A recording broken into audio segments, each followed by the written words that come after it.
Verdun. A name that still echoes through history like a dark echo today. When people talk about the First World War, they often think of trenches, artillery, mud, gas, and endless victims. But hardly any other place stands for all this as much as Verdun. Here, in February 1916, a battle began that was fought not only militarily, but also psychologically. It wasn't just about taking a city. It was a matter of wearing down the opponent, bleeding him dry and breaking his will. For months, German and French soldiers fought for forts, hills, forests, and destroyed villages, which after a short time were hardly recognizable as landscapes. Every meter of ground was paid for in blood. Entire units disappeared in the hail of shells. Men lived among corpses, mud, smoke, and the constant fear that the next grenade could hit them. Verdun became a symbol of perseverance, sacrifice, desperation, and the cruel logic of modern industrial war. But one question remains particularly depressing to this day. Was the Battle of Verdun really necessary from a military point of view, or was it continued primarily because neither side had the courage to question the meaning of this bloodshed? Write your opinion in the comments. Was Verdun a strategic decision or a senseless sacrifice of hundreds of thousands of people? And if you want to see more historical topics with depth, connections, and human perspective, feel free to leave a like and subscribe to the channel. Because today we are not only looking at dates and battles, but at the decisions, motives, and consequences behind one of the most brutal battles in world history. 1. Verdun as a symbol of the First World War. Verdun is more than just the name of a battle. Verdun is a symbol of the First World War in its most cruel, harsh, and senseless form. Whoever hears this name does not first think of great movements on a map, not of brilliant victories, not of quick breakthroughs or heroic campaigns. Verdun stands for something else. It stands for earth that has been torn apart by shells, for forests that disappeared, for villages that have been wiped out, for men who held out for months in trenches, funnels, dugouts, and forts, while the artillery thundered above them without a break. Verdun became a place where modern war showed its full severity. Here it became visible what happens when industrial technology, national will, military ambition, and human capacity for suffering collide. When the battle began in February 1916, the First World War had already been going on for more than a year and a half. The initial hope of many people that the war would be short had long since been shattered. By the summer of 1914, millions of soldiers had gone to war full of confidence, or at least with the idea that they would soon return home. But this illusion had quickly dissolved. The fronts in the West were frozen.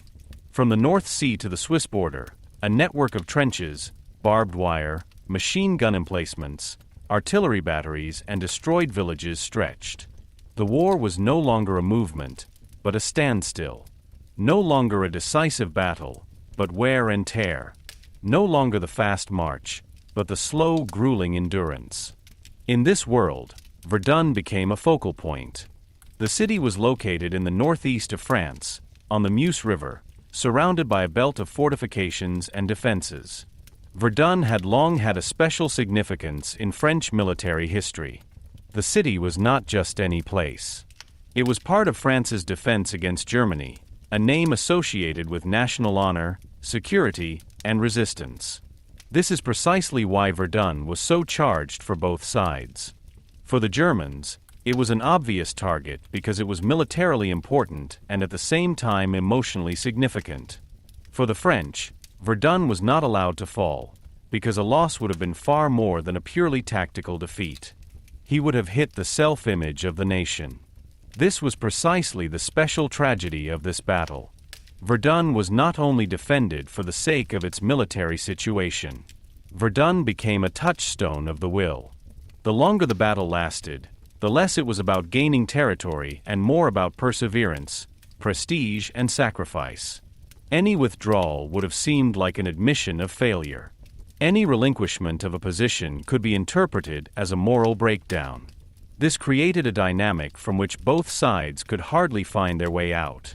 The more people died, the greater the pressure to not give in. Because if you gave up, what had all the sacrifices been made for?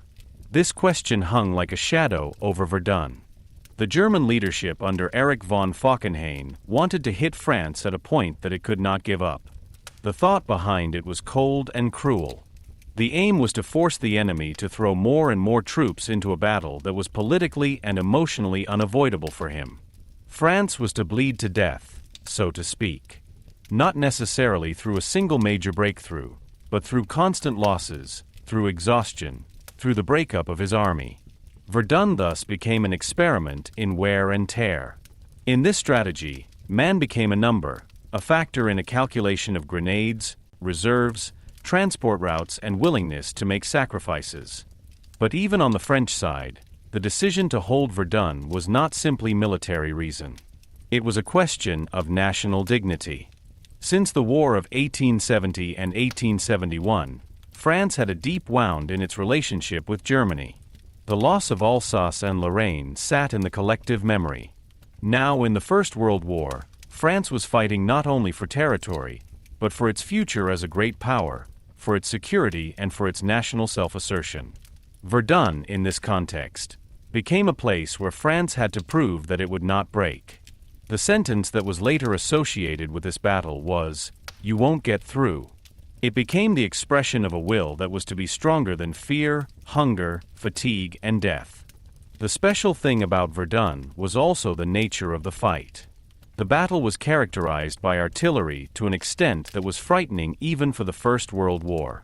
Before the attack, German guns were massed in large numbers. Huge amounts of ammunition were ready. When the fire started, grenades turned the landscape into a lunar landscape.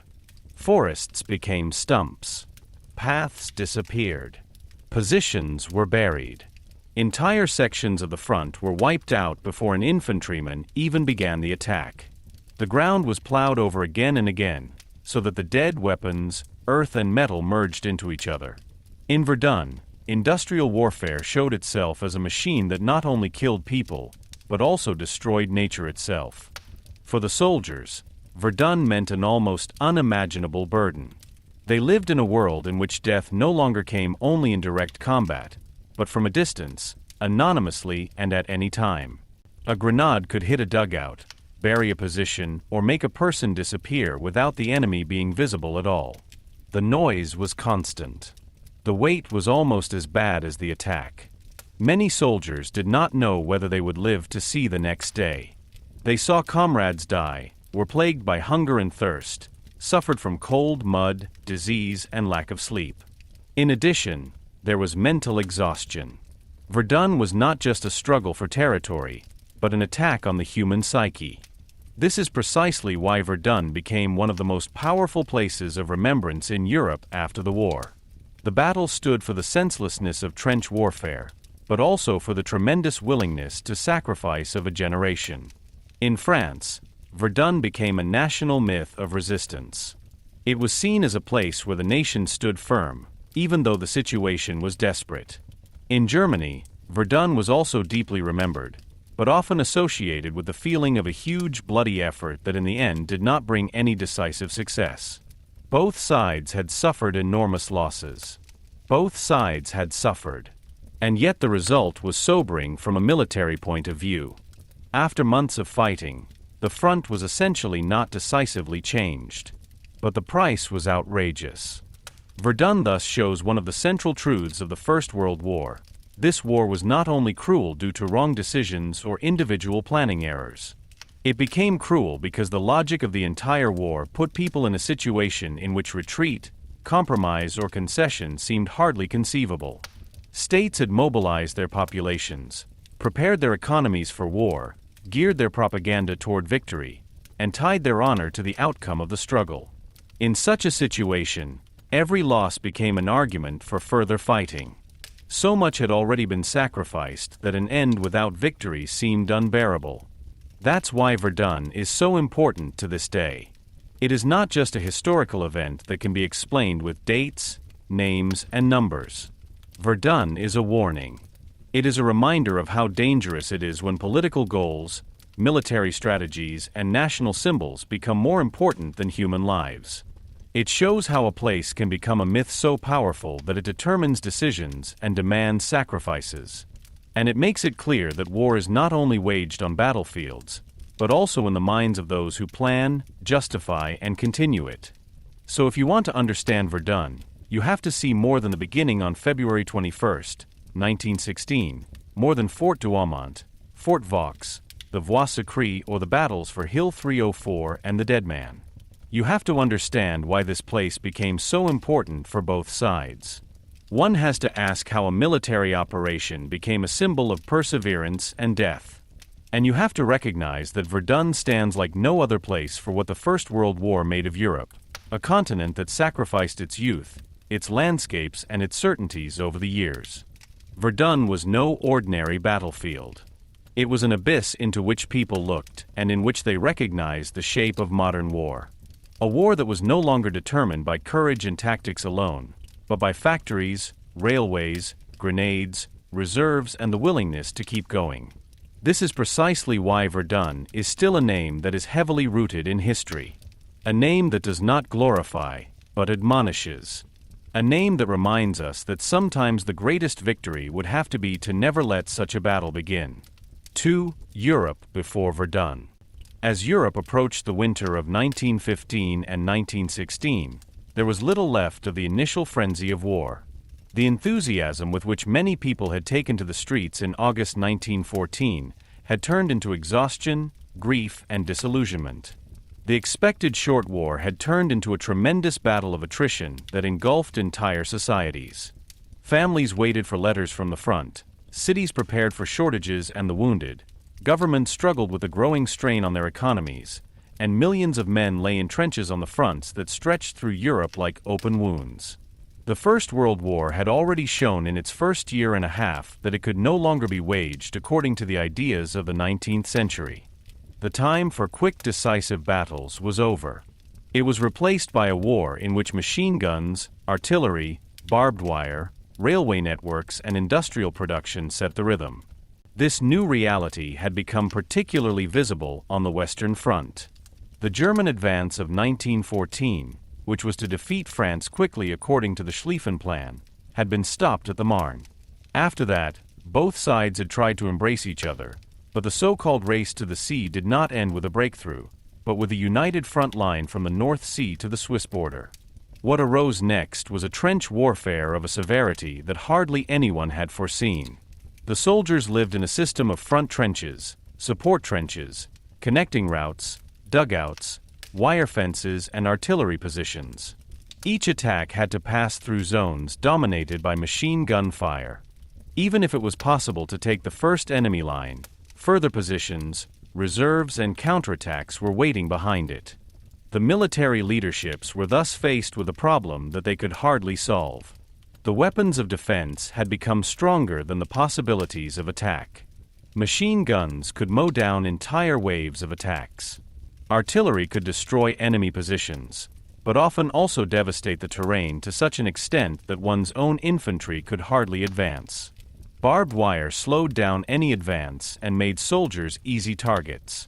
Communication quickly collapsed in the fire, telephone lines were shot, detectors killed, signals misunderstood. Even successful attacks often lost momentum because supplies, reinforcements, and orders could not follow quickly enough. This resulted in a cruel logic. Territory could be gained with enormous effort, but usually only a little, and this terrain was often destroyed, worthless, and almost impossible to hold. In 1915, the Allies had tried several times to break up the German front in the West. In Champagne, at Artois, and in other sectors, major offensives were conducted. They cost many lives, but did not bring about a strategic decision. The Germans had also recognized that a frontal breakthrough in the West was extremely difficult to force. At the same time, the war was not limited to France and Germany. In the East, Germany and Austria, Hungary fought against Russia. There, the fronts were more mobile, and in 1915 the Central Powers had achieved great successes. The Russian army had to retreat after heavy defeats, Poland was occupied by the Central Powers, and Russia lost enormous amounts of material, men, and space. But even this success did not end the war. Russia was weakened, but not defeated. The war remained a multi-front war that tied forces and delayed decisions. For Germany, the situation was contradictory at the beginning of 1916. On the one hand, German troops were deep in enemy territory.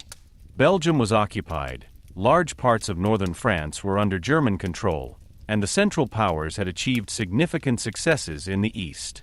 On the other hand, Germany was increasingly burdened by the British naval blockade. The supply situation deteriorated, raw materials became scarcer, and the population felt the war more and more. Britain was able to use its economy and fleet to weaken Germany in the long term. France was badly hit, but not collapsed. Russia was defeated, but still at war. And the United States, while still neutral, was already economically closely linked to the Entente powers. The German leadership knew that a long war was dangerous. The longer it lasted, the more the opponents were able to use their resources. France was also under tremendous pressure. The country had suffered huge losses since 1914. Entire cohorts of young men had gone to the front. Many had been killed, wounded, or captured. Parts of the economically important Northeast were occupied by Germany. Factories, mines, and agricultural areas were in enemy hands or destroyed. Nevertheless, France persevered. The political leadership could not afford to give in. The war was seen as a struggle for survival, as a defense against an opponent who was on French soil. For France, the war was not abstract. It took place in their own country. Villages, towns, fields, and families were directly affected. Every decision at the front had a national and emotional dimension. Great Britain played an increasingly important role in this situation.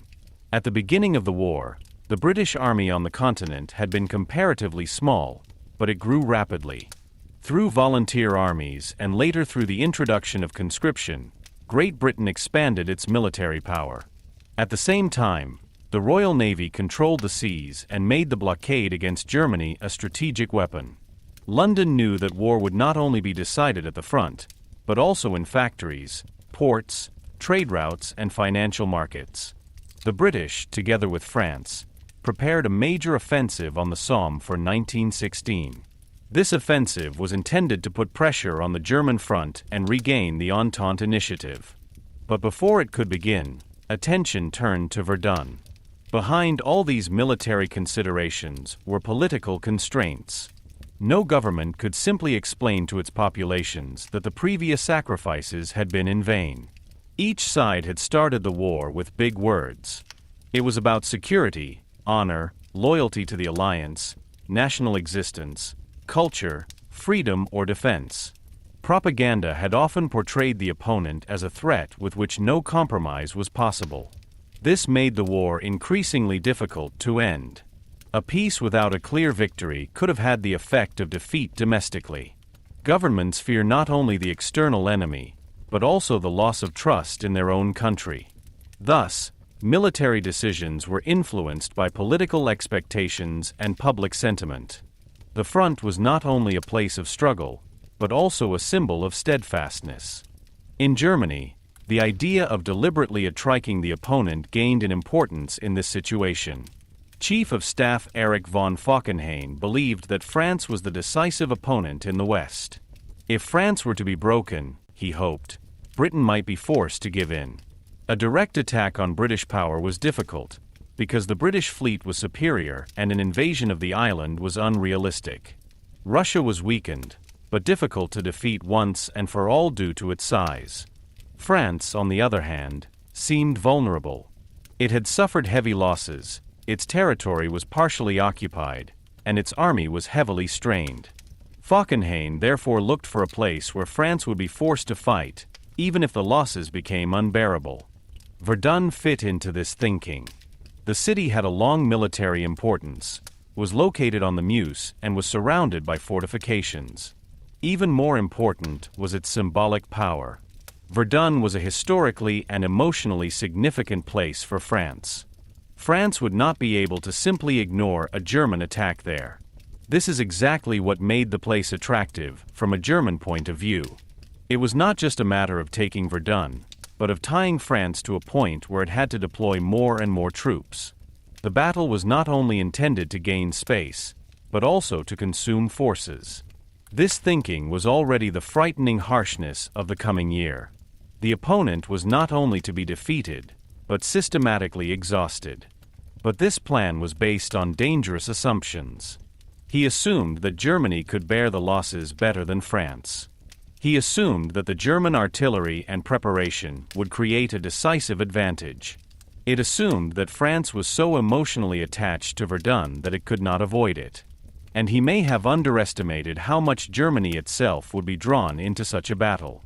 Because a war of attrition cannot always be controlled unilaterally. If you want to bleed the enemy dry, you also expose your own soldiers to a machine that will soon become difficult to control. This is exactly what Verdun was supposed to show. At the beginning of 1916, Europe was at a point where the hope of an easy decision had disappeared, but the will to continue fighting remained unbroken. The armies were exhausted, but not defeated. The societies suffered, but they persevered. The fronts were frozen, but the leaders continued to search for the decisive blow. It was in this mixture of military impasse, political pressure, national symbolism, and strategic desperation that the Battle of Verdun was born. It was not just a random event, but the result of a war that was becoming more and more radicalized. Verdun was made possible because Europe had already learned to accept enormous sacrifices as part of military planning. And that is exactly why not only a battle for forts and hills began here, but a battle in which the whole tragedy of the First World War was condensed. 3. The German strategy: let France bleed dry. When the German Supreme Army Command was thinking about the further course of the war at the end of 1915, it was faced with a difficult and at the same time dangerous situation. The war had not gone as it had been imagined in the summer of 1914. The quick victory over France had failed to materialize, the Schlieffen Plan had failed, and the Western Front had turned into a huge trench system. Germany was deep in Belgium and northern France, but this occupation did not mean victory. It tied up troops, devoured material, and forced the Reich to remain capable of acting on several fronts at the same time.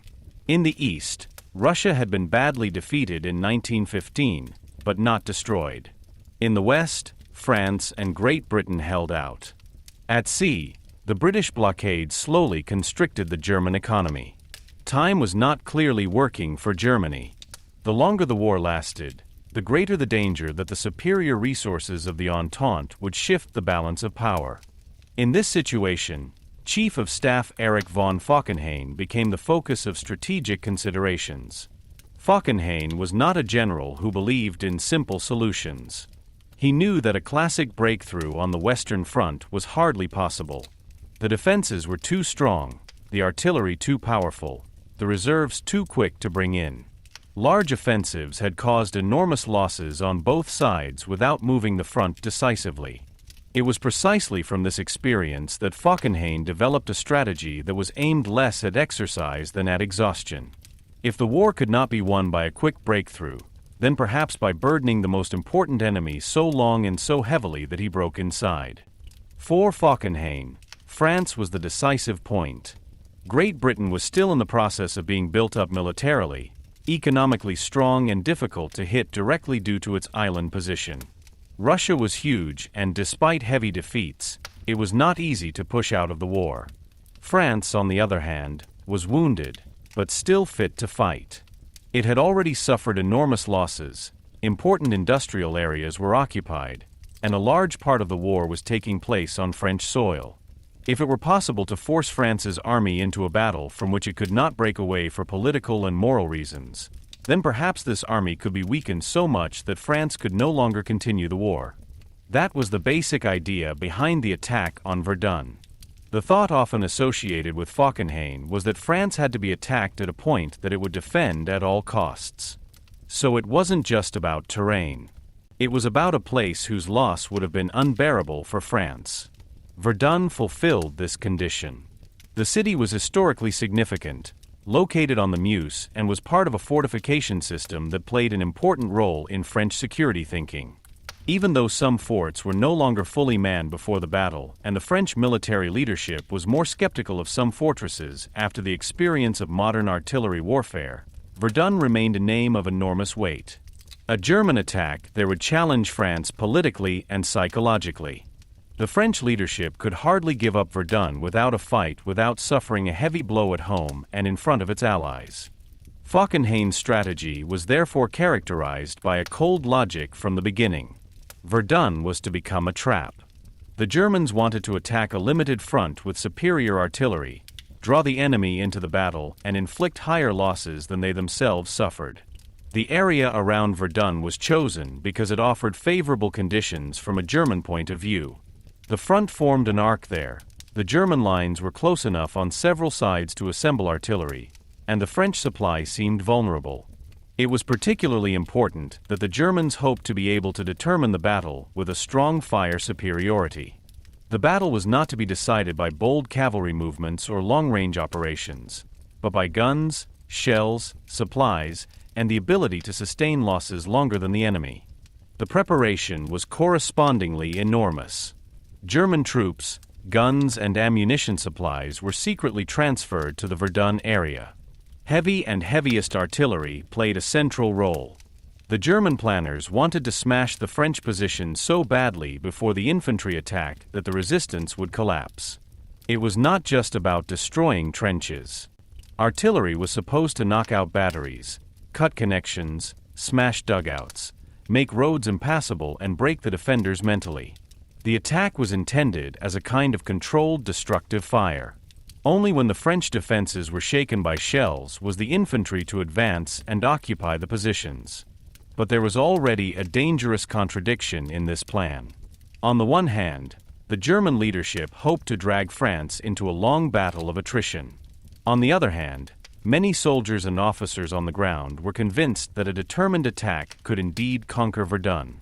Between the strategic idea of bleeding out and the tactical desire to gain territory, a tension arose that would later shape the course of the battle. If Verdun was only a means of destroying French reserves, then you didn't have to take every meter at any price. But if Verdun was considered a concrete goal, then any resistance forced new attacks, new reinforcements, and new losses. In this way, the German side itself could get caught up in the logic it wanted to impose on the enemy. The idea that one could unilaterally control the losses of the opponent was also risky.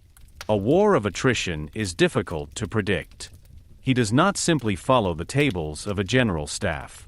Once a battle begins, terrain, weather, morale, supplies, leadership, chance, and enemy reactions interact in ways that are almost impossible to fully control.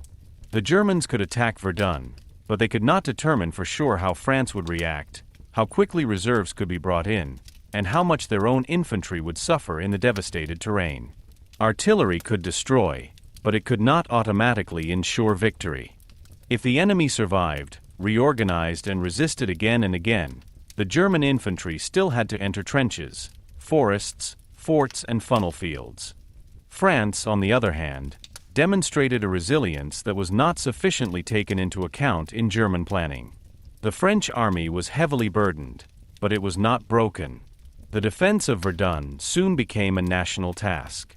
The supply via the later famous Voie Sacrée, the road between Bar-le-Duc and Verdun, became a symbol of French organization and determination. Under Philippe Pétain, a defense developed that relied not only on rigid endurance, but on rotation, artillery use, and supplies. The rotation of the units in particular was of enormous importance. Many French soldiers came to Verdun, but not all of them stayed there until they were completely destroyed. As a result, Verdun became a common trauma of large parts of the French army, but at the same time this organization prevented individual units from breaking up completely. For the German soldiers, Falkenhayn's strategy meant a bitter reality. They were not only fighters in an offensive, but part of a calculation in which human lives were pitted against human lives. Even though the German leadership hoped to inflict major losses on the enemy, German troops had to attack again and again, hold positions, repel counterattacks, and live in the same shelling fire as their opponents. The idea of bleeding France dry more and more turned into a mutual bleeding. The artillery not only destroyed French lines, but also created a landscape that also became a nightmare for German attackers. Roads disappeared, orientation became difficult, wounded often could not be recovered in time, and every captured position was immediately under French counterfire. The Verdun strategy therefore shows the moral coldness of military planning in industrial war. Falkenhayn thought in terms of forces, reserves, loss ratios, and political resilience. This was not unusual from the point of view of a general staff, but in Verdun this logic took on a particularly brutal form. The opponent was not only to be beaten, but forced to surrender through suffering. The human body became the consumable of a strategic idea. Soldiers were sent to rooms dominated by grenades, hoping that the enemy would lose even more soldiers. This is precisely one of the darkest aspects of the First World War, not cruelty out of frenzy alone, but cruelty as a sober calculation. In the end, Falkenhayn's strategy did not turn out to be the success he had expected. France did not collapse. Verdun did not fall. The German losses themselves became monstrous, and the battle tied up forces that were lacking elsewhere. When the Battle of the Somme began in the summer of 1916, Germany came under additional heavy pressure. Verdun had not bled the enemy dry decisively, but exhausted both sides. The attempt to destroy France in a symbolic place turned into a battle that also deeply wounded Germany. Thus, the German strategy before Verdun stands for a central tragedy of the First World War. It arose from a real strategic impasse, from the knowledge that the war could not be decided simply by moving quickly. But the answer was not de-escalation, but an even more radical form of violence. Verdun was planned as a controlled attrition, but it evolved into a maelstrom that devoured control, humanity, and purpose. In the end, the idea of bleeding France dry revealed one thing above all: in a war that relies on total exhaustion, never only one side bleeds. 4. Why Verdun of all places? Verdun was not a place chosen at random. When the German leadership was looking for a target at the end of 1915 and the beginning of 1916 where France could be hit militarily, politically, and mentally, Verdun almost inevitably came into view. The city was located in the northeast of France, on the Meuse, not far from the border, in a landscape that had been of strategic importance for centuries. Whoever controlled Verdun did not just control a city, but an important section between Lorraine, Champagne, and the further access to the French hinterland. But Verdun was more than a position on the map. Verdun was a name that embodied history, defense, and national steadfastness in France. It was precisely this mixture of military location and symbolic power that made the place so dangerous. Long before the First World War, Verdun had played a special role. The city was part of the border region in which France and Germany repeatedly faced each other. After the Franco-German War of 1870 and 1871, France had lost Alsace-Lorraine, and this loss had a profound impact on French security thinking. The new border moved closer to important French areas, and therefore France built a system of fortresses that was intended to stop or at least slow down possible German attacks. Verdun belonged to this defensive belt. It was a fortified city, surrounded by forts, intermediate works, batteries, and emplacements. Names such as Douaumont, Vaux, Sauville, or Tavannes were not simply technical names, but components of a protection system that was supposed to give France security. These fortresses were an expression of a time when it was believed that strong fortifications could bind an attacker, stop him, and force him to use enormous forces. The idea was understandable. A fortress like Verdun could control transport routes, gather troops, absorb attacks, and make it more difficult for an enemy to advance. But the wars of 1914 and 1915 had shown that modern heavy artillery could threaten even mighty fortifications. In particular, the German successes against Belgian fortresses, such as Liège and Namur, had impressed and frightened the French leadership. Huge guns could shake concrete, steel, and earth in a way that called into question older notions of fortress warfare.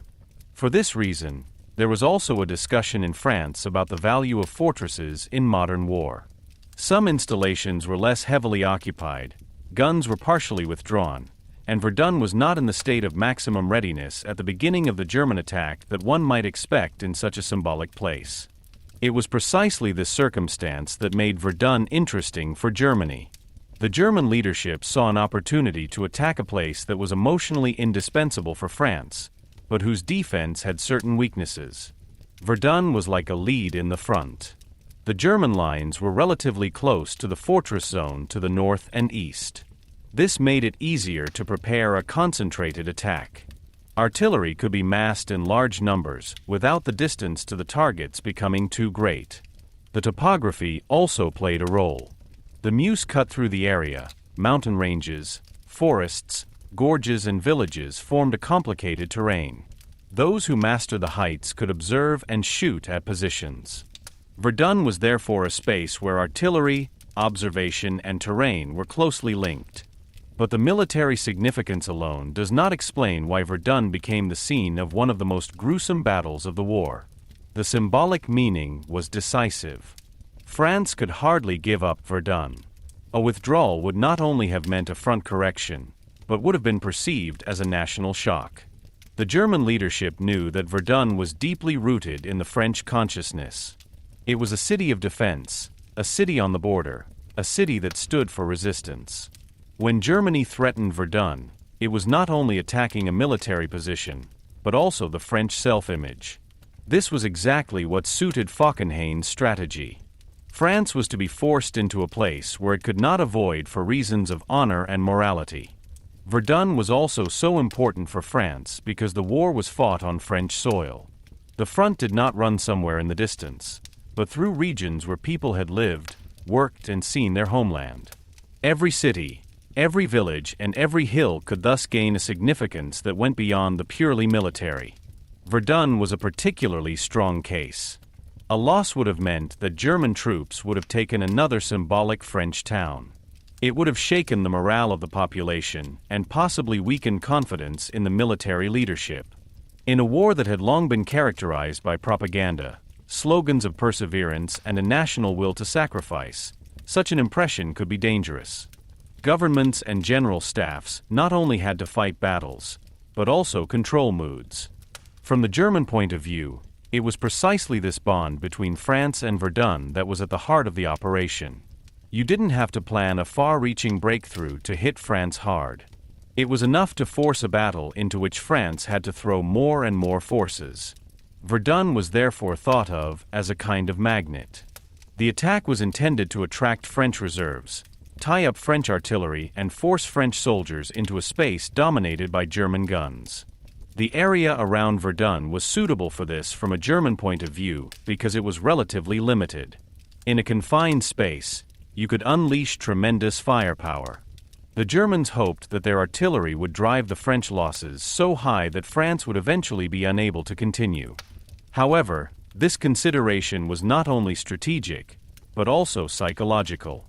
Falkenhayn and other German planners assumed that France would reach the limit of its capacity. They saw the French army as already seriously wounded. Since 1914, France had suffered enormous losses. Entire parts of the country were occupied. The population suffered. If further pressure were to be exerted in a place like Verdun, it was hoped the will to resist could break. In this calculation, Verdun became a lever against the French nation. It was not the city alone that was the target, but the moral substance of the enemy. At the same time, this view underestimated how much Verdun could also release forces on the French side. Precisely because Verdun was so symbolically important, its defense became a source of resistance. The place that Germany wanted to use as a weak point became a rallying point of national determination for France. The slogan that the enemy must not be allowed to get through gained enormous strength.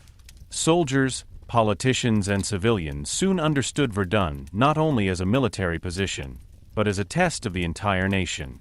What was supposed to be a trap from the German point of view became a wholly defensive struggle from the French point of view. These contrasting interpretations made the battle so relentless. Both sides saw more than ground in Verdun. Both sides associated the place with expectations, hopes, fears, and prestige. The supply situation also played an important role. Verdun was not easy to hold because the main railway connections were restricted by the German threat. The French defense depended heavily on road connections, especially on the supply route that later became famous as the Voie Sacrée.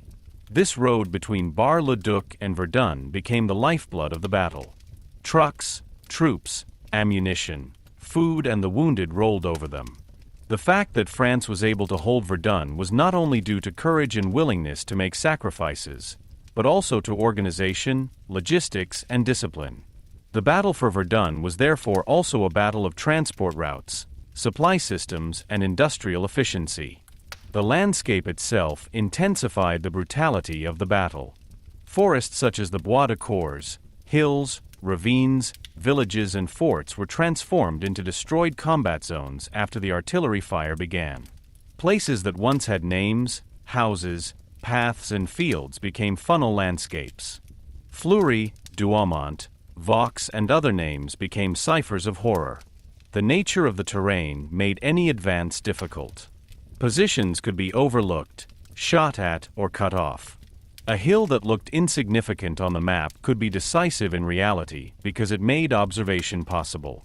A forest could provide cover, but after days of fire it only consisted of splintered trunks and corpses. Verdun was therefore not a clearly ordered battlefield, but a broken space in which orientation, communication, and survival were constantly threatened. So why Verdun of all places? Because several factors came together here that made the place tempting from a German point of view and indispensable from a French point of view. Verdun was strategically important, militarily vulnerable, had a strong fortress tradition, and had an enormous symbolic significance.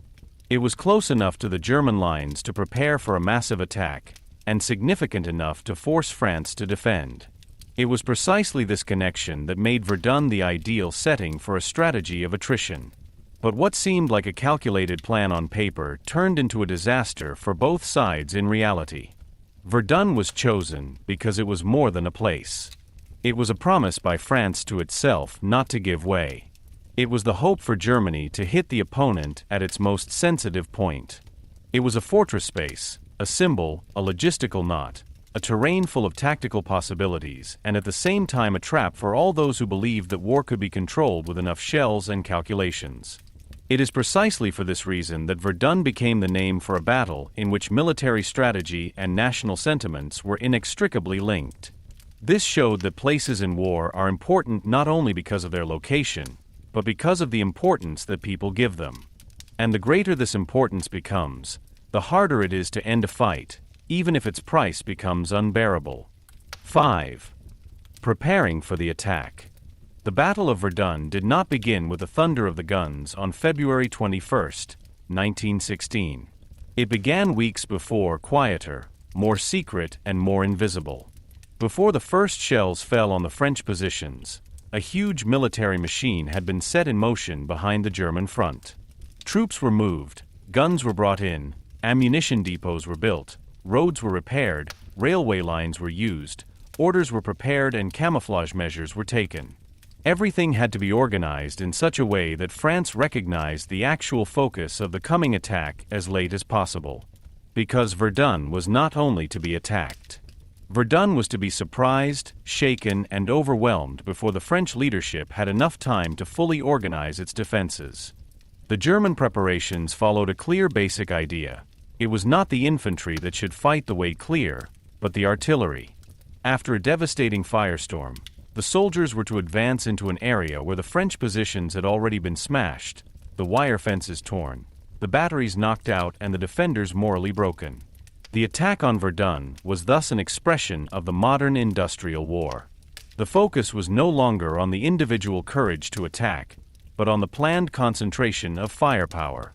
Guns, grenades, railways, ammunition columns, and observation posts became the real tools of the battle.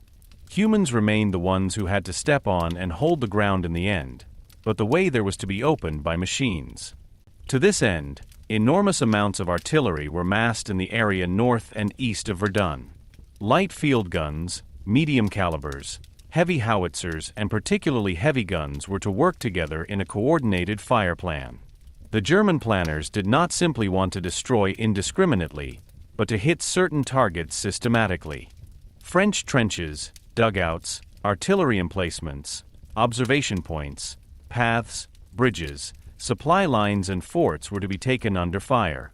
The fortifications around Verdun in particular were considered important targets, even if their actual defensive readiness varied.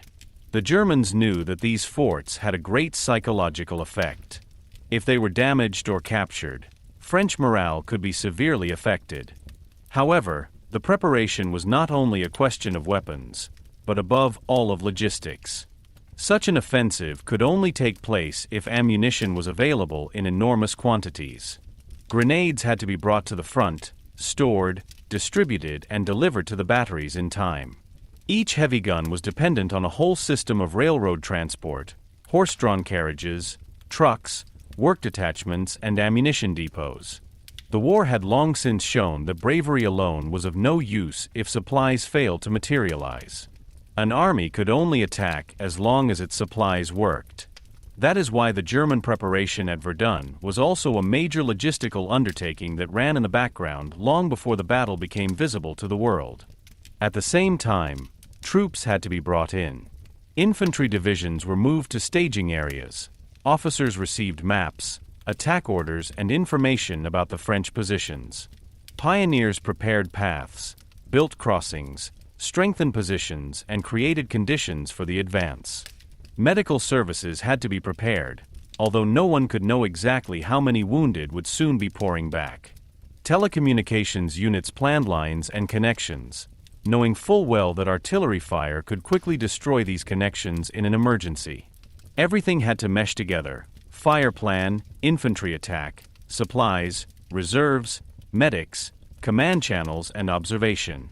To ensure that the French did not realize the extent of the preparations in time, secrecy was crucial. Movements at the front had to be camouflaged.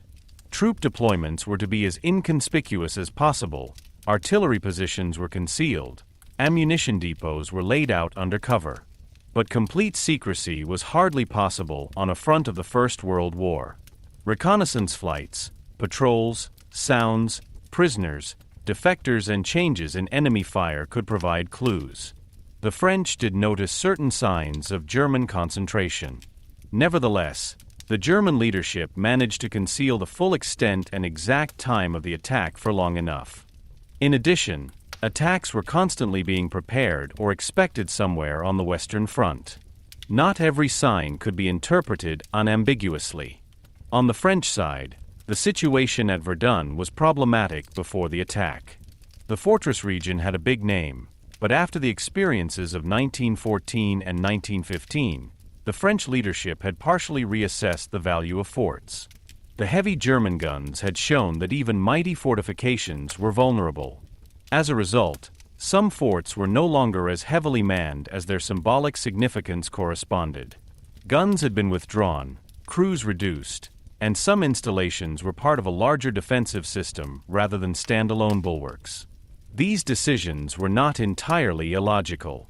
They corresponded to the lessons learned from the war at the time. But when the German attack came, they proved to be dangerous. It was particularly disastrous that the French defense around Verdun did not always have the depth and strength that would have been needed in view of the coming attack. Some positions were expanded, others less so. Some sections were protected by terrain and forts, others seemed more vulnerable. The French troops on the ground were faced with the task of holding a space whose importance was enormous, but whose immediate readiness to defend itself was not ideal in all respects. This weakness was one of the reasons why the German attack became so threatening in the first few days. The Germans met resistance, but they did not encounter a fully prepared defense system everywhere. The German plan of attack was to strike first on the right bank of the Meuse.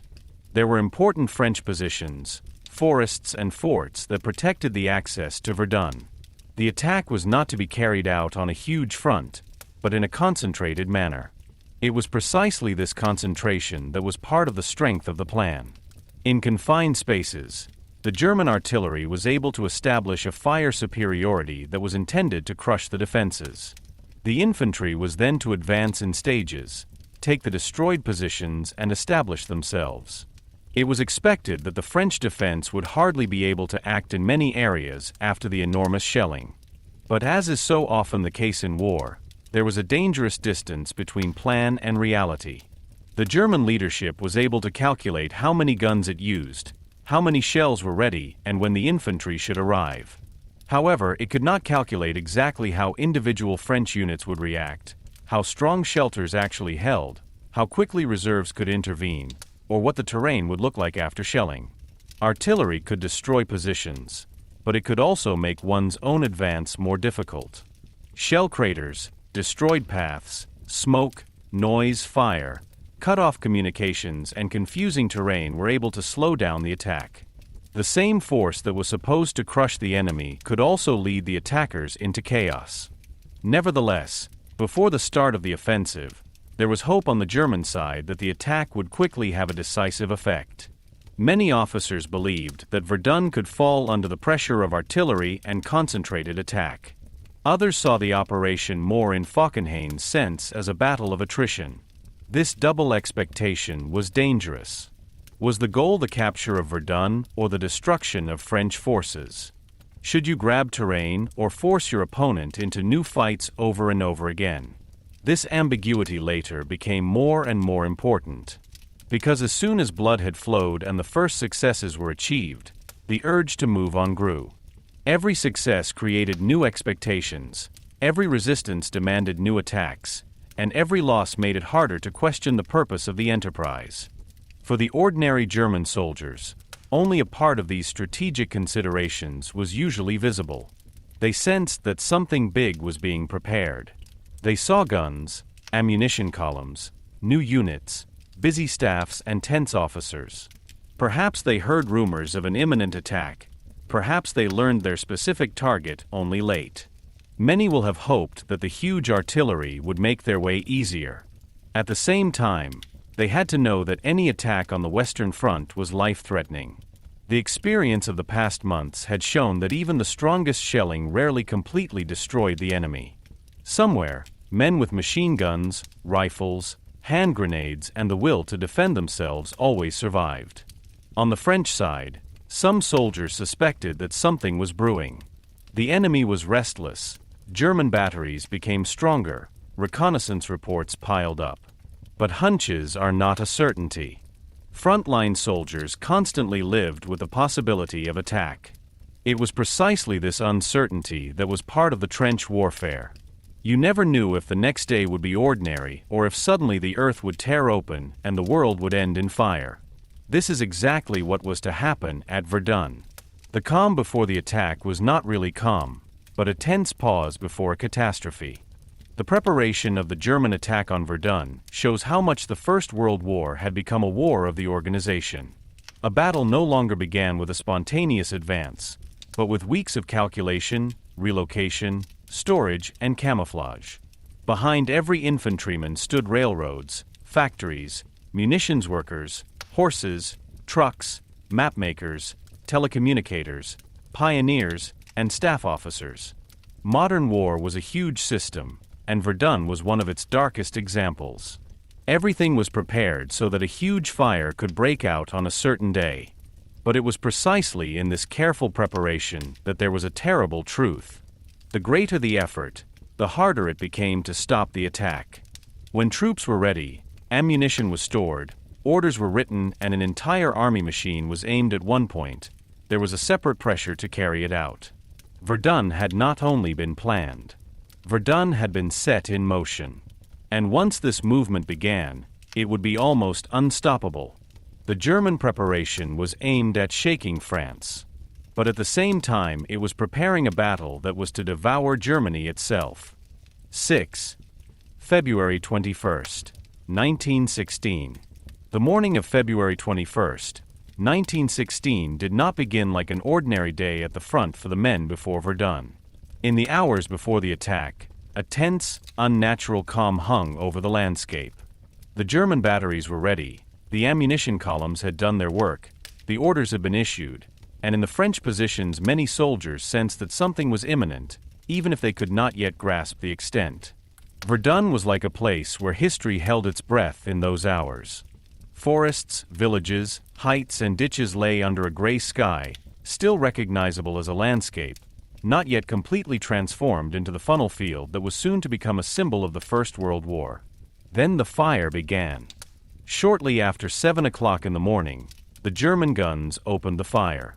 What followed was no ordinary artillery fire, as the soldiers on the Western Front were already familiar with. It was a huge firestorm prepared according to plan. On a limited section north of Verdun, shells fell in a density that seemed to surpass anything previously experienced. Light guns, heavy howitzers, and huge calibers worked together. The earth shook, forests were torn to shreds, dugouts were shaken, wire entanglements torn asunder, ditches buried, telephone lines destroyed, and battery positions brought under fire. The German planners didn't just want to kill. They wanted to paralyze the French defenses, blind their eyes, break their nerves, and destroy their capacity for organized resistance. For the French soldiers in the front lines, this shelling was an experience that could hardly be put into words. Many could not see the enemy. They saw only smoke, earth, fire, splinters, and collapsing dugouts. The noise was so enormous that individual sounds could no longer be distinguished. It was no longer thunder, but a constant roar that seemed to shake the body itself. Men were buried without their comrades being able to help. Wounded screamed in trenches, which were hit again minutes later. Orders could no longer get through because lines were torn and detectors were killed or stopped. Companies lost contact with their neighbors. Battalions no longer knew exactly which positions were still holding and which had already been wiped out. In those hours, the war became an isolating force. Every shelter, every section of ditch, every funnel became its own little world of fear and survival.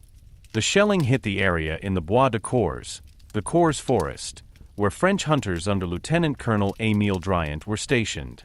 Driant was not only an officer, but also a politician and writer, a man who had already recognized the dangers for Verdun before. His men were lying in a section that had been hit hard by the German attack. The forest, which was supposed to offer protection, was transformed under the fire into a chaos of splintered trunks, churned earth, and destroyed positions.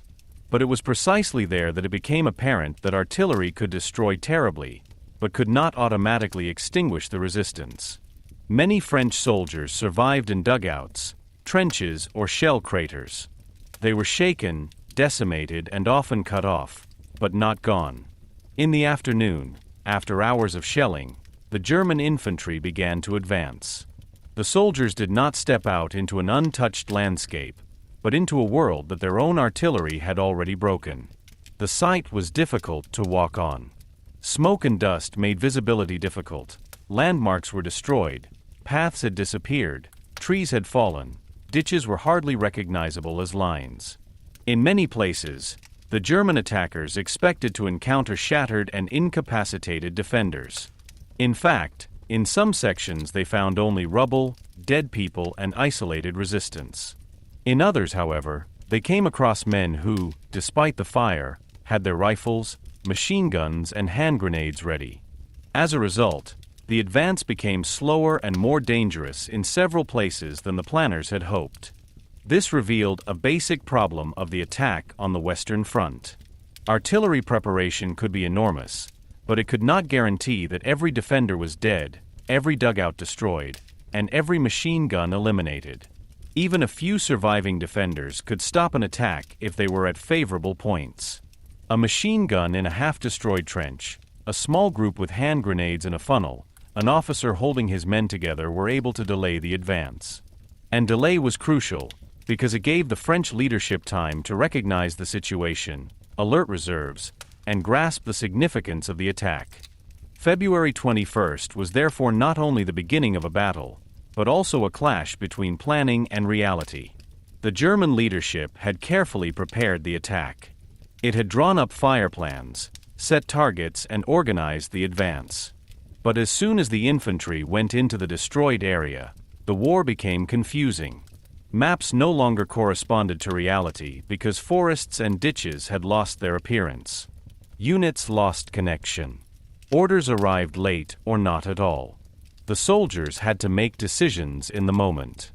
The grand plan disintegrated into many small battles, in which courage, fear, chance, and terrain were often more important than the original intention of the staffs. For France, the first day was a shock. The extent of the German attack quickly became clear, but the information was initially incomplete. Where did the front still hold? Which units were destroyed? Which forts were threatened? How strong was the German attack really? Such questions were difficult to answer, because the shelling tore off communication. Nevertheless, it became clear that Verdun was not only the target of a local advance. Germany had begun a major offensive here. Thus, the French leadership was faced with a decision that actually left no choice. Verdun had to be held. A withdrawal would have had a devastating political and moral effect. The German plan relied precisely on this, and France reacted as the German leadership had expected, with the will not to abandon the place. But this will alone was not enough. It had to be translated into organization. Reserves had to be brought in, artillery reinforced, supplies secured, and command structures stabilized. In the first hours and days, much was improvised, chaotic, and characterized by uncertainty. The attack hit a defensive zone that was not ready at full strength everywhere. Nevertheless, the French troops succeeded in slowing down the German advance at many points. In particular, the resistance of individual units became very important in retrospect because it gained time. Time was a strategic currency in Verdun from day one. Every section held, every delayed German movement, every resistance in a forest or village helped to rearrange the defenses. For the German soldiers, the first day was also ambivalent. On the one hand, they achieved success. They advanced, took up positions, overcame destroyed trench lines, and saw the tremendous effect of their own artillery. On the other hand, it quickly became apparent that Verdun would not simply collapse. The opponent was hit, but not broken. The landscape that had to be traversed was dangerous and confusing. Everywhere there was the threat of French resistance, artillery fire, snipers, machine guns, and the uncertainty of whether neighboring units would come along. The attack began with overwhelming firepower, but it did not turn into an effortless walk through destroyed positions. At the end of that first day, the battle was still open, but its character was already recognizable. Verdun would not be a short blow that immediately brought France to its knees. The German attack had severely shaken the French front and triggered a crisis, but it had not smashed it once and for all. The ground had been won, but not to the extent that would have guaranteed a quick decision. The French defenses were wounded, but alive. And this was exactly the beginning of the long tragedy. Both sides were able to find reasons to continue after the first day. Germany saw the effect of its offensive and believed that it could put Verdun under further pressure. France saw that resistance was possible and made Verdun a matter of national honor. February 21st, 1916 was thus the day on which Verdun went from being a fortified city to a symbol of industrial war. The artillery had shown the destruction that modern armies could unleash. The infantry had shown that humans could continue to fight even in a shattered world. The staffs had shown how much they were willing to turn entire landscapes into fire zones in order to achieve strategic objectives. And the soldiers on both sides had to realize that they had gotten into a battle whose end no one could foresee. What began that morning as a planned German attack became something bigger within a few hours. Verdun became a touchstone of the will, a place where military calculation and human suffering were inextricably linked. The first day did not yet bring a decision, but it revealed everything that was to determine the coming months. Artillery as ruler of the battlefield, territorial gains at an enormous price, communication chaos, resistance despite annihilation, and a political significance that made any military retreat almost impossible. So the Battle of Verdun began not only with fire and smoke, but with a logic from which both sides could hardly escape. 7. Fort Douaumont falls. The fall of Fort Douaumont is one of the most dramatic and at the same time most symbolic moments of the Battle of Verdun. Hardly any other event in the first days of fighting showed more clearly how far perception and reality could diverge from each other in modern war. On the map, Douaumont was the strongest fort in the defensive belt of Verdun, A powerful name, a structure of concrete, steel, earth, and military imagination. In the minds of many French people, it was considered a bulwark, a sign that Verdun was protected. But when German soldiers reached the fort on February 25, 1916, it fell almost unexpectedly, without the tremendous final battle that one would have expected from a fortress of this importance. It was precisely this contrast between its symbolic greatness and the actual situation that made the loss so staggering for France. Fort Douaumont had been built before the war as part of the French fortification system and later modernized. It was located northeast of Verdun on a commanding height and was the largest and strongest fort in the entire fortress belt. Its location was crucial, because from there it was possible to control the surrounding terrain and monitor important approach routes. At a time when fortresses were considered a protective shield against enemy attacks, Douaumont was a core of the defense. It consisted of massive concrete structures, armored observation domes, turrets, underground rooms, and connecting passages. For many observers, it embodied the idea that technology and fastening force could set limits for the attacker. But the war had already shaken this certainty before Verdun. The German heavy artillery had shown in Belgium in 1914 that even strong fortresses were vulnerable. Liège and Namur had fallen, and their destruction had deeply impressed the French leadership. However, this not only taught the lesson of better defending fortresses, but also partly the opposite conclusion. Forts were less decisive in modern war than mobile artillery and field positions.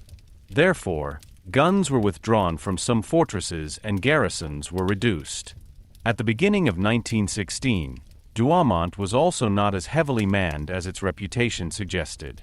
The fort was structurally powerful, but its immediate defensive capability was weakened. The idea of an impregnable bulwark no longer quite corresponded to reality. When the German attack began on February 21st, the entire area north of Verdun came under enormous pressure. The French positions were shaken by artillery fire, units lost contact with each other, orders arrived late, and the situation changed from hour to hour. German troops advanced through destroyed forests, villages, and trench lines.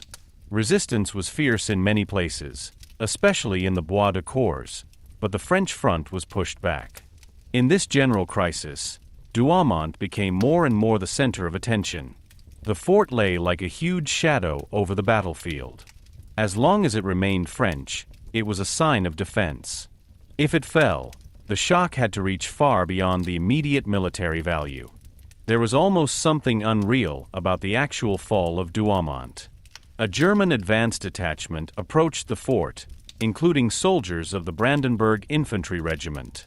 They found no massive defensive ring, no fully occupied fortress, and no fierce fight at the entrances as one might have expected. Parts of the surrounding area were paralyzed by shelling and chaos. The French garrison in the fort was small, and the defensive organization was inadequate. German soldiers entered the fort and took it. A place that was considered almost impregnable in the imagination of many changed hands in a short time.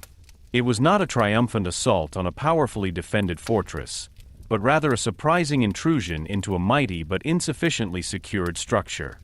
For the German side, the capture of Douaumont was an enormous success.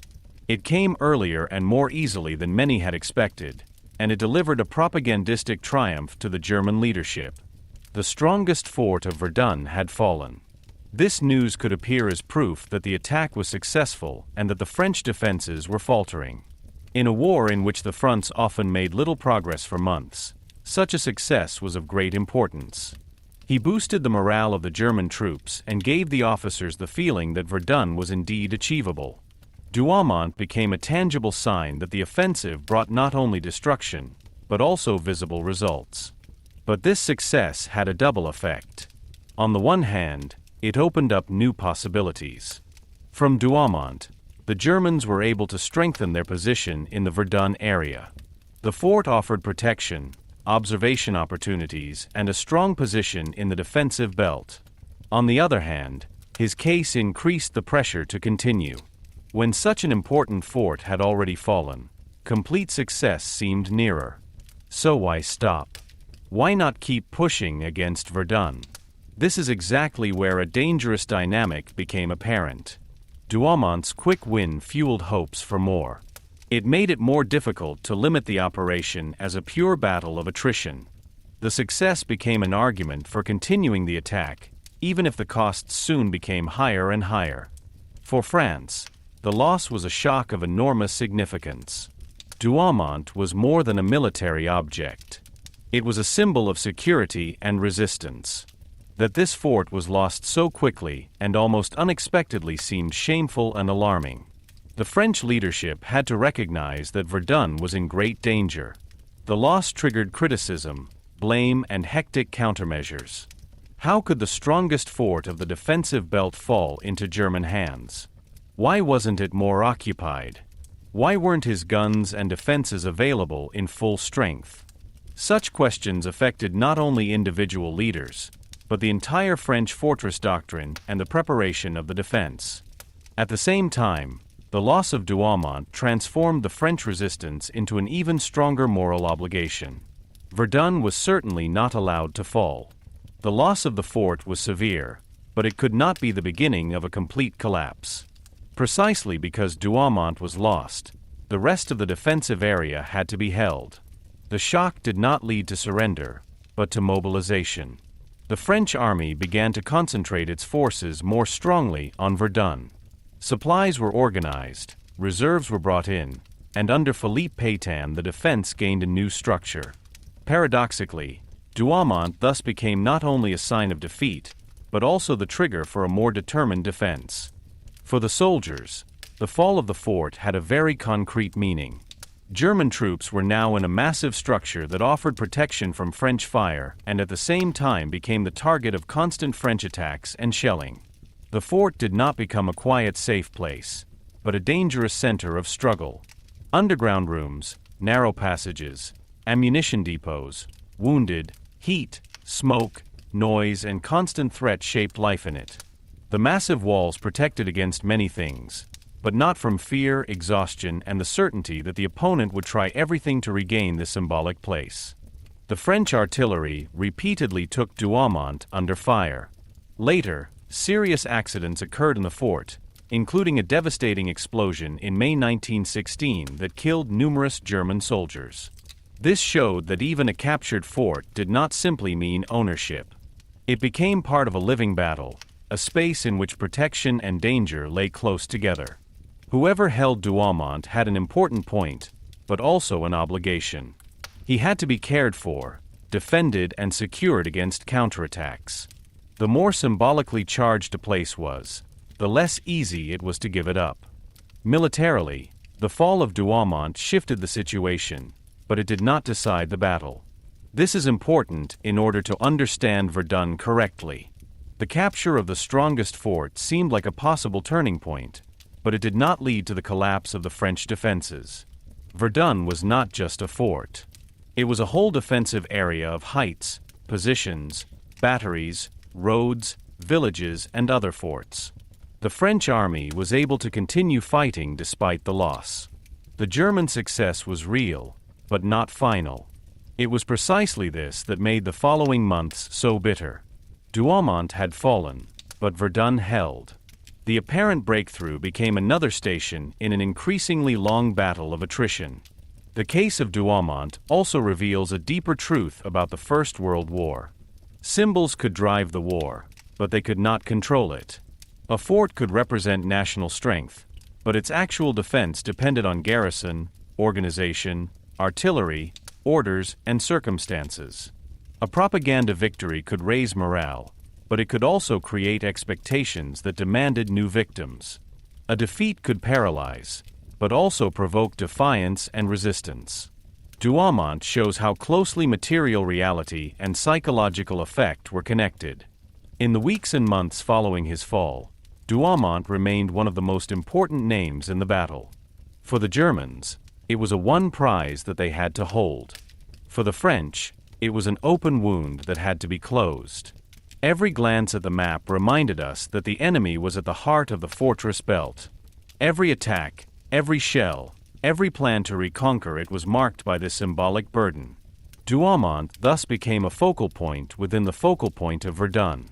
In the end, the fall of Fort Douaumont was not an easy victory and a simple defeat. It was a moment in which the whole tragedy of Verdun was condensed. A mighty fort fell almost unexpectedly, because military assumptions, organizational weaknesses, and the chaos of the attack were combined. Germany won a great symbolic success, but not a decisive victory. France suffered a severe shock, but not a collapse. And both sides became even more tied to the fight. Douaumont showed that every success in Verdun created a new commitment. Whoever won had to keep fighting. Those who lost were not allowed to give in. This is precisely why the fall of a fort became another step in a battle that sank deeper and deeper into blood, earth, and memory. 8. France reacts. Pétain and the Voie Sacrée. After the first days of the German attack, France faced one of the most serious crises of the entire war. The front north of Verdun had been shaken, Fort Douaumont had fallen, numerous positions had been lost, and the German artillery had shown the destructive force with which it could dominate the area around Verdun. In Paris and at the French headquarters, it became clear that this was not a limited attack, but a battle that would strike at the moral and military backbone of France. Verdun was not allowed to fall. But this decision alone was not enough. It had to be transformed into a functioning defense, into orders, supplies, artillery, reserves, road traffic, medical services, and a leadership that remained capable of acting under tremendous pressure. At that moment, Philippe Pétain took center stage. Pétain was already an experienced officer at this point, but not yet the future marshal and not yet the controversial historical figure he would become decades later.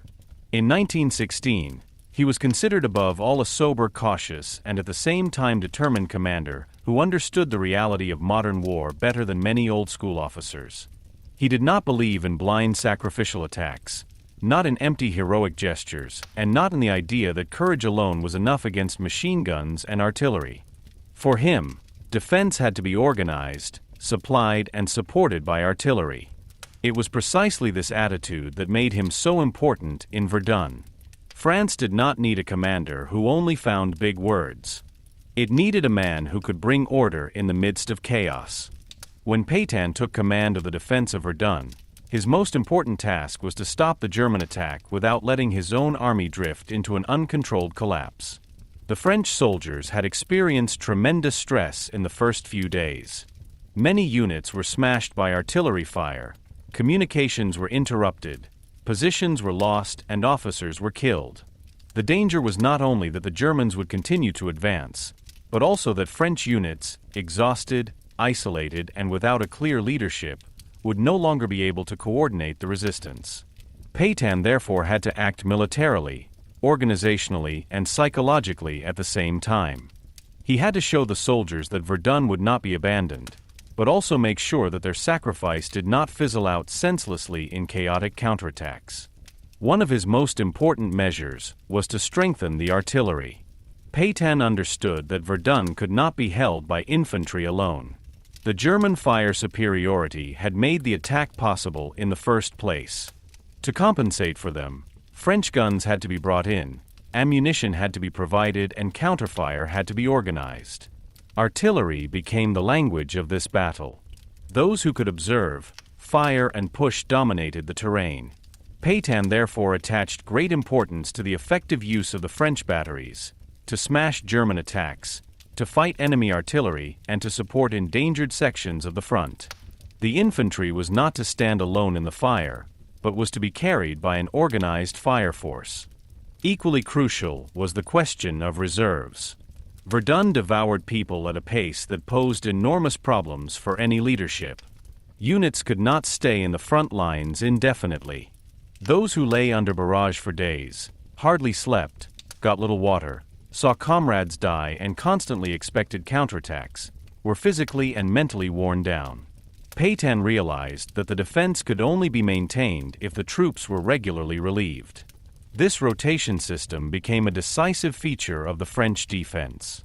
Many divisions were sent to Verdun in the course of the battle, but they did not all remain in the same position until they were completely destroyed. They were inserted, exhausted, withdrawn, and replaced by others. This made Verdun an experience shared by large parts of the French army, but at the same time it prevented individual formations from completely breaking up in a short time. Perhaps the most famous organizational achievement of the French reaction, however, was the supply via the Voie Sacrée, the Holy Road. This road connected Bar-le-Duc to Verdun and became the lifeblood of the entire defense. Since important railway connections were threatened or not sufficiently usable, a large part of the supplies had to be made via this road. Trucks rolled day and night, loaded with ammunition, food, equipment, and soldiers. On the way back, they transported back wounded, exhausted units and empty material. The street became a kind of pulsating artery through which France kept Verdun alive. Without them, the resistance would hardly have been conceivable. The organization of this traffic was a masterpiece, but also a sign of how much modern war depended on logistics. It was not enough to have brave soldiers. They needed grenades, rifles, water, bread, bandages, spare parts, tools, orders and detachments. The Voie Sacrée had to be constantly maintained, because the load of countless vehicles destroyed the road surface. Workers and soldiers continued to repair them while traffic continued. Vehicles had to be regulated, distances had to be maintained, breakdowns had to be eliminated and columns had to be steered. Any stagnation could be dangerous. If ammunition came too late, a position could fall. If the wounded were not taken away, morale sank. If reserves got stuck, a German attack could be successful. The road was therefore not only a traffic route, but a strategic instrument. The name Voie Sacrée did not come about by chance. He expressed the emotional significance of this connection. It was the road by which France sent its defenders to Verdun, but also the road by which the wounded and exhausted returned. For many soldiers, it became the first and last visible sign of the battle. Anyone who went to Verdun knew that they were entering one of the most dangerous zones of the war. Those who came back carried the noise, the mud, the fear and the images of the destroyed landscape within them. The road connected the hinterland with the inferno. It made it clear that Verdun did not fight in isolation, but was supported by an entire country. Pétain's leadership was also effective because it created psychological clarity. The sentence that they would not get through became an expression of the French will to resist. It was more than propaganda. He gave the soldiers and the population a simple, strong formula for a confusing and cruel battle. In Verdun, it was not about brilliant attacks or quick victories, but about standing firm. This steadfastness had to be explained and justified. Pétain gave the impression that the victims were embedded in an orderly defense, not in senseless panic. This was important because soldiers are more likely to endure suffering if they believe that their effort is part of an understandable plan. Nevertheless, one should not romanticize the harshness of this defense. Even under Pétain, Verdun remained a place of mass death. Rotation could limit suffering, but not prevent it. The Voie Sacrée brought supplies, but also more and more new men into the fire zone. Artillery protected some positions, but it further transformed the battlefield into a ruined landscape. The order to hold Verdun meant that thousands and thousands of soldiers were sent into a battle whose conditions were inhumane. Pétain's organization made the resistance possible, but it did not make the battle any less cruel. Rather, it showed that modern wars were waged not only by offensive power, but also by the ability to prolong suffering in an organized manner. For the German strategy, the French reaction was a serious problem. Falkenhayn's plan had been to bind France to Verdun and exhaust it. This is exactly what happened in part. France threw great forces into the battle, but the French organization prevented the rapid collapse. The Voie Sacrée worked, reserves arrived, artillery was reinforced, and morale held. Instead of bleeding France to death unilaterally, Verdun increasingly turned into a mutual battle of attrition. The Germans had chosen the place because France could not give it up. But precisely because France did not give up it, Germany had to continue attacking, deploying new troops and suffering ever higher losses. Pétain's role was therefore not to save Verdun with a single stroke of genius. His significance lay in something less spectacular, but more decisive, he stabilized an endangered front. He turned a shaken defense into a system. He combined morality with supplies, artillery with rotation, national symbolism with practical organization. In a battle marked by fire and destruction, order itself became a weapon. The German offensive wanted to create chaos. Pétain's response was to contain this chaos and give France the time it needed to hold Verdun. Thus, in the weeks following the attack, Verdun became a battle of two willpowers, but also of two organizational systems. On the one hand, there was the German attempt to force a decision through concentrated violence and psychological pressure. On the other hand, there was the French ability to maintain supplies, detachment, and resistance despite the heaviest losses. The Voie Sacrée became the visible symbol of this ability. It showed that a battle is not only decided in the front lines, but also on the streets, in workshops, in depots, at intersections, and in the minds of those who direct traffic and ensure supplies. France did not react to Verdun with a retreat, but with a tremendous effort to persevere. Pétain and the Voie Sacrée therefore represent a decisive turning point in the battle. After the first German successes, Verdun could have ended in disaster. Instead, they succeeded in stabilizing the defense and dragging the German attack into a long, exhausting battle. But this success came at a terrible price. Verdun was held, but it was held by an uninterrupted stream of people, material, and suffering. The road to Verdun was called sacred because it allowed the city to survive. But it was also a road to hell from which many never returned. 9. The War of Artillery. If you want to understand the Battle of Verdun, you must first understand the sound that hung over this place. It was not the sound of marching armies, not the clash of bare weapons, not the image of old battle orders in which soldiers faced each other in the open field. Verdun was above all the war of artillery. Day and night the thunder of the guns rolled over the heights, forests, villages, and forts. Sometimes it swelled into a single uninterrupted roar, in which not a single shot could be seen. The earth shook, dugouts shook, air pressure pressed against their chests and ears, and those who lay there often had the feeling that they were no longer on a battlefield, but inside a huge machine that ground up everything that came near them. Artillery had become the decisive weapon of trench warfare in the First World War. It could tear up trenches, shred barbed wire, bury dugouts, destroy paths, knock out batteries, and kill soldiers who had never seen the enemy. In Verdun, this development reached a particular intensity. The German attack began with a huge concentration of fire, which was not only intended to hit military targets, but also to paralyze the French defenses as a whole. The guns were intended to smash the front lines, disrupt communications, silence the enemy's artillery, and deprive the defenders of any notion of order. The actual attack of the infantry was only the second step. The first blow came from the barrels of the cannons. For the soldiers, this form of war meant a completely new kind of fear. In previous wars, the enemy could be visible. You could see horsemen, infantry lines, flags, smoke, movements. At Verdun, death often came from a great distance, without a face, without warning, without any possibility of resistance. A grenade was able to hit a ditch and wipe out a group of men. They were able to bury a shelter so that the trapped people slowly suffocated. It was able to tear apart a tree, the splinters of which flew through the air like additional projectiles. It could destroy a body so completely that hardly anything remained of it. This anonymity of death was one of the cruelest aspects of artillery warfare.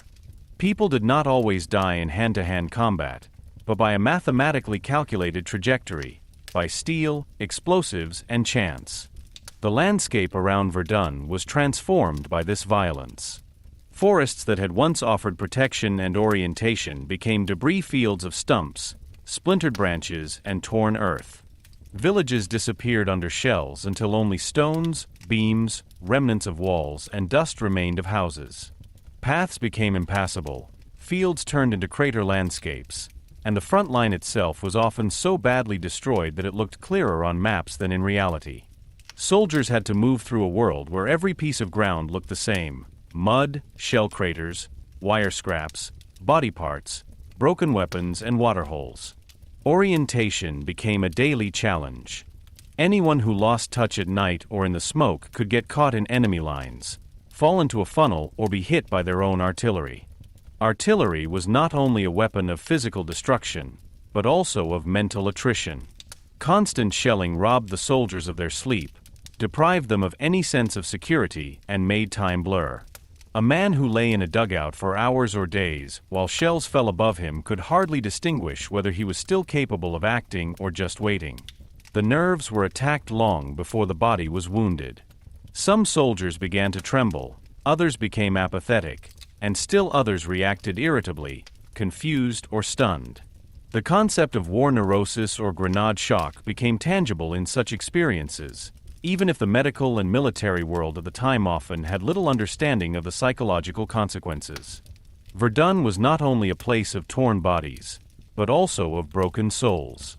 The German leadership had hoped to decisively weaken the French resistance through superior artillery. At first, this hope did not seem unfounded. The fire was devastating, many French positions were badly hit, and the advance of the German infantry benefited from the destruction in the first few days. But soon a limit of this weapon became apparent. Artillery could devastate a terrain, but it could not hold it permanently. Infantry was needed for this. And the infantry had to advance through the very landscape that the artillery had created.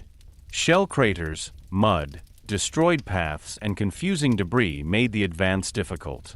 In addition, defenders have repeatedly survived in dugouts, funnels, or residual positions. If they could use machine guns, rifles, or hand grenades, the attackers had to fight despite all the firepower. France also learned to use its artillery more and more effectively. Under Pétain, it became clear that Verdun could not be held without sufficient counterfire. French batteries were to crush German attacks, shell enemy positions, disrupt supply routes, and support their own infantry. As a result, Verdun became a duel of guns. Both sides tried to find and eliminate the opponent's batteries. Observers in balloons, airplanes, advanced posts, and map work played an important role in this. Anyone who could locate the enemy guns could fight them. But this task was also difficult. Batteries were camouflaged, relocated, protected by terrain, or hidden in forests. As a result, war became more and more technical, increasingly dependent on observation, measurement, calculation, and communication. However, communication in particular was constantly threatened. Artillery destroyed telephone lines, interrupted reporting channels, and made orders unsafe. An attack could have been planned, but as soon as the fire started, connections broke down. Units did not know whether to advance, hold, or retreat. Artillery support came too early, too late, or sometimes hit the wrong spaces. Detectors had to run through shelling, pigeons were used, light signals and rockets could be misunderstood. In Verdun, it became clear that modern firepower offered enormous possibilities, but at the same time created chaos that also affected one's own leadership. The battle was technically highly organized and yet often confusing and uncontrollable on the ground. In addition to explosive grenades, other ordnance was also used. Gas had become part of the war since 1915 and further increased the fear of the soldiers. Even the possibility of a gas attack forced men to have masks ready, to pay attention to the direction of the wind, and to panic when the alarm sounded. Gas was not always decisive in a tactical sense, but its psychological effect was enormous. It made the air itself suspicious. What actually meant life, breathing, could suddenly become a danger. In addition, there were mortars, machine guns, hand grenades, and flamethrowers in certain situations. But artillery stood above all at Verdun. It set the rhythm, it opened attacks, it stopped counterattacks, it transformed terrain and people. The consumption of materials was enormous. Every fire roller, every barrage, every counterfire demanded ammunition in huge quantities. Behind every shot were mines, steel mills, chemical plants, railways, munitions factories, and workers at home. Verdun was therefore not only a battle of soldiers, but also a battle of industry. Those who could produce, transport, and burn more grenades, had an important advantage. The front was connected to the home front. Women and men in factories, railway workers, engineers, administrators, and workers became part of the struggle, even if they were not in the trenches. Modern war showed itself as an entire social system in which business, technology, and the military were inseparably linked. But this industrial logic had a morally frightening side. The more ammunition was available, the easier it became to simply destroy rooms instead of taking them out of consideration for human lives. Entire sections were set on fire as if they were just areas on a map. The fact that people lay there, were wounded, were afraid, carried letters with them, thought of families, or called for water while dying, often disappeared in the planning behind target numbers, battery positions, and fire orders. Artillery made the war not only more deadly, but also more abstract. It allowed violence to be exercised from a distance. It was precisely because of this that it could be used to an extent that might have been more difficult to bear in direct sight. For the infantrymen on both sides, this resulted in a bitter dependency. They feared the artillery of the enemy and at the same time hoped for their own. Without their own barrage, they were at the mercy of enemy attacks. Without preparatory fire, they had to take action against wire and machine guns. But own fire could also be too short. Own shells could hit one's own positions, and after shelling, terrain was often left behind that was hardly passable. The soldiers loved and hated artillery at the same time. It was protection and danger, hope and ruin, the prerequisite for survival and the cause of horror. Verdun therefore became the symbol of a war in which artillery had taken control of the battlefield.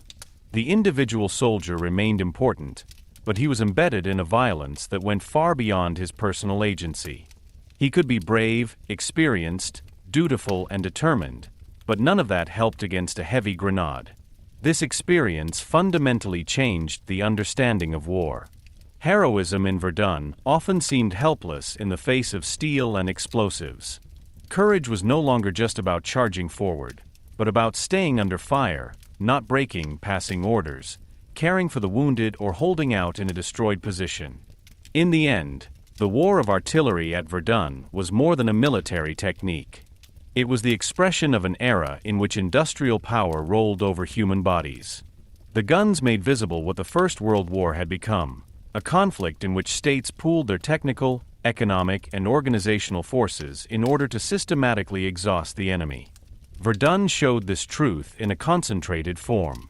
Every shell crater, every destroyed forest, every buried fort, and every silent ditch told of it. And yet even this tremendous firepower could not force a quick decision. The artillery destroyed, but it did not end the battle. It killed, but it did not completely break the will. It turned Verdun into a hell, but both sides continued to hold on to it. This was precisely the cruel paradox. The stronger the weapons became, the less humane the war became, but the harder it apparently became to end it. Verdun remained contested despite millions of shells. The earth was torn apart, the people were worn down, but the decision was not made. Thus, the war of artillery did not become a way out of the impasse, but the deepest expression of this impasse itself. 10. Living and dying in the trenches. Anyone who talks about Verdun often talks about strategies, forts, artillery, generals, and fronts. But at the center of this battle were not maps, orders, or political declarations, but people. Men lying in trenches, crouching in dugouts, crawling through mud, carrying the wounded, burying the dead, or even waiting for the next impact to end their lives. Verdun was not just a military operation, but a human frontier experience. For the soldiers on both sides, this battle meant an everyday life that consisted of fear, exhaustion, noise, dirt, hunger, thirst, comradeship, a sense of duty, and the constant proximity of death. Life in the trenches was not life in the true sense of the word.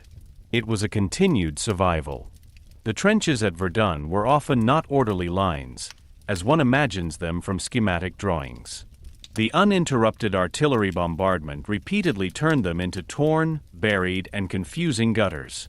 Some sections consisted only of shell craters, which were connected to each other by hastily dug connections. Where yesterday there had been a ditch, today there could be a crater.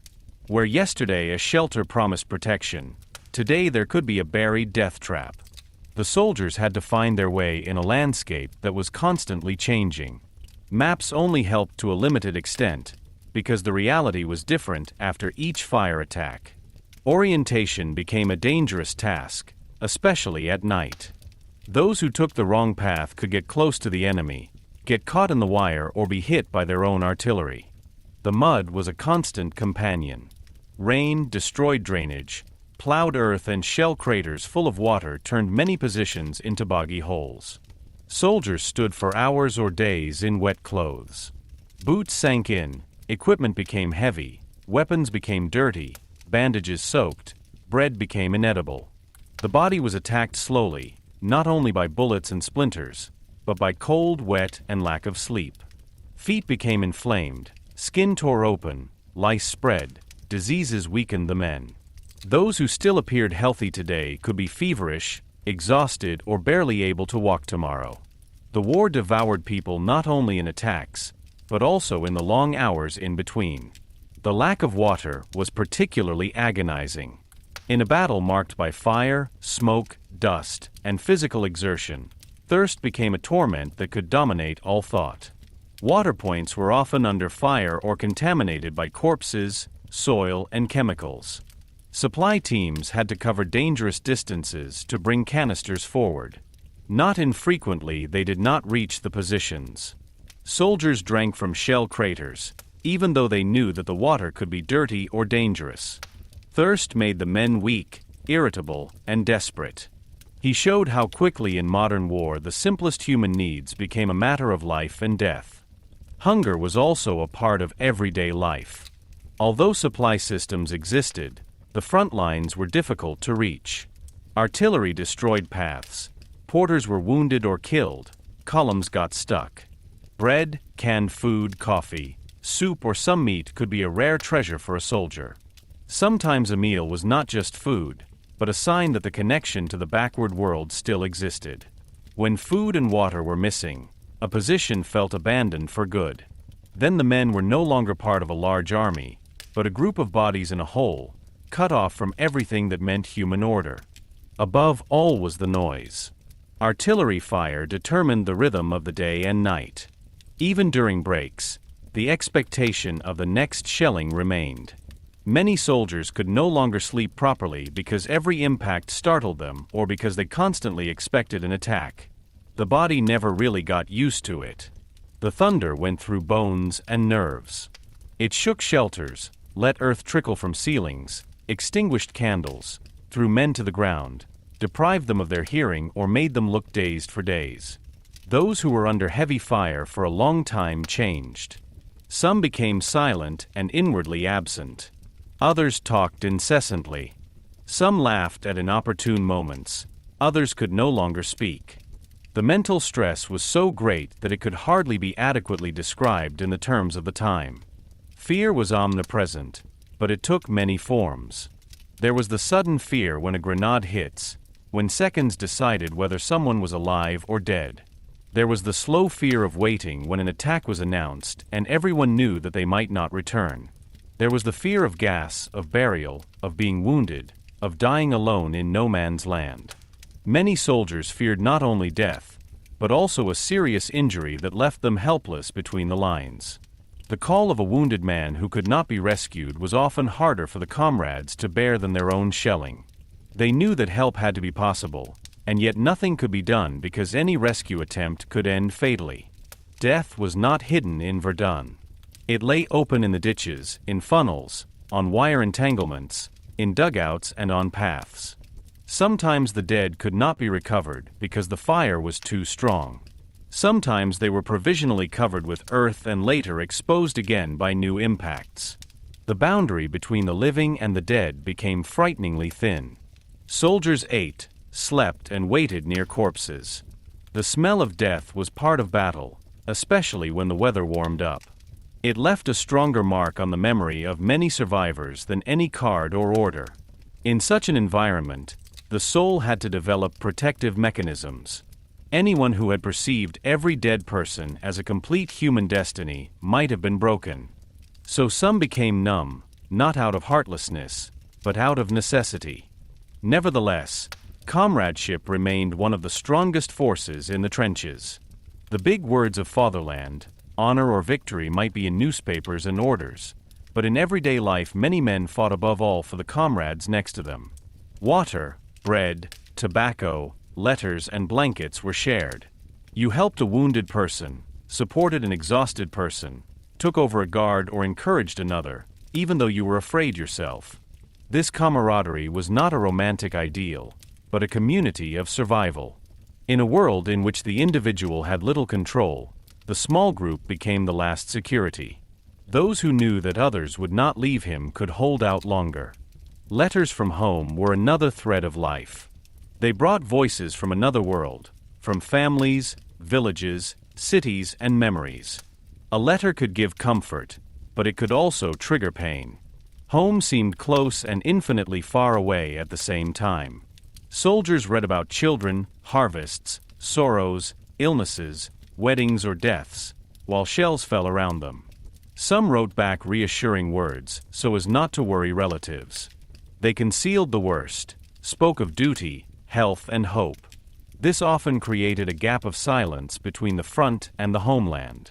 People at home knew that the war was terrible, but they could hardly comprehend what Verdun really meant. The soldiers, on the other hand, often could not explain it because the experience was too great and too dark. Religion and superstition also played a role. Some men prayed, carried crosses, medallions, photos, or small lucky charms. Others lost their faith or found it again in danger. A soldier could be convinced that a certain ritual protected him, that a letter in his pocket brought good luck, or that a comrade talking about the future was provoking death. Such ideas were attempts to bring order to a world that seemed completely random. Because at Verdun, no skill, no bravery, and no moral quality often decided who survived. A shell hit one shelter and left the next untouched. One man bent down at the right moment, another raised his head at the wrong second. Chance was one of the most cruel rulers on the battlefield. The officers in the front lines were under special pressure. They had to carry out orders, lead men, pass on messages, and show attitude, even though they were exposed to the same dangers. Good officers could hold a unit together by staying calm, acting justly, and explaining the situation. Bad or overwhelmed officers could increase mistrust, panic, and bitterness. But they, too, were part of a machinery that limited their ability to act. An order to hold a position might seem necessary from a strategic point of view, but for the men in the trench it might mean enduring an almost certain death. A tension arose between military duty and human compassion that inwardly burdened many officers. Attacks and counterattacks were the most extreme moments of this life. Then men had to get out of their covers, through fire, smoke, mud, wire, and shell craters. Sometimes they hardly saw anything. They followed whistles, shouts, hand signals, or simply the movement of the group.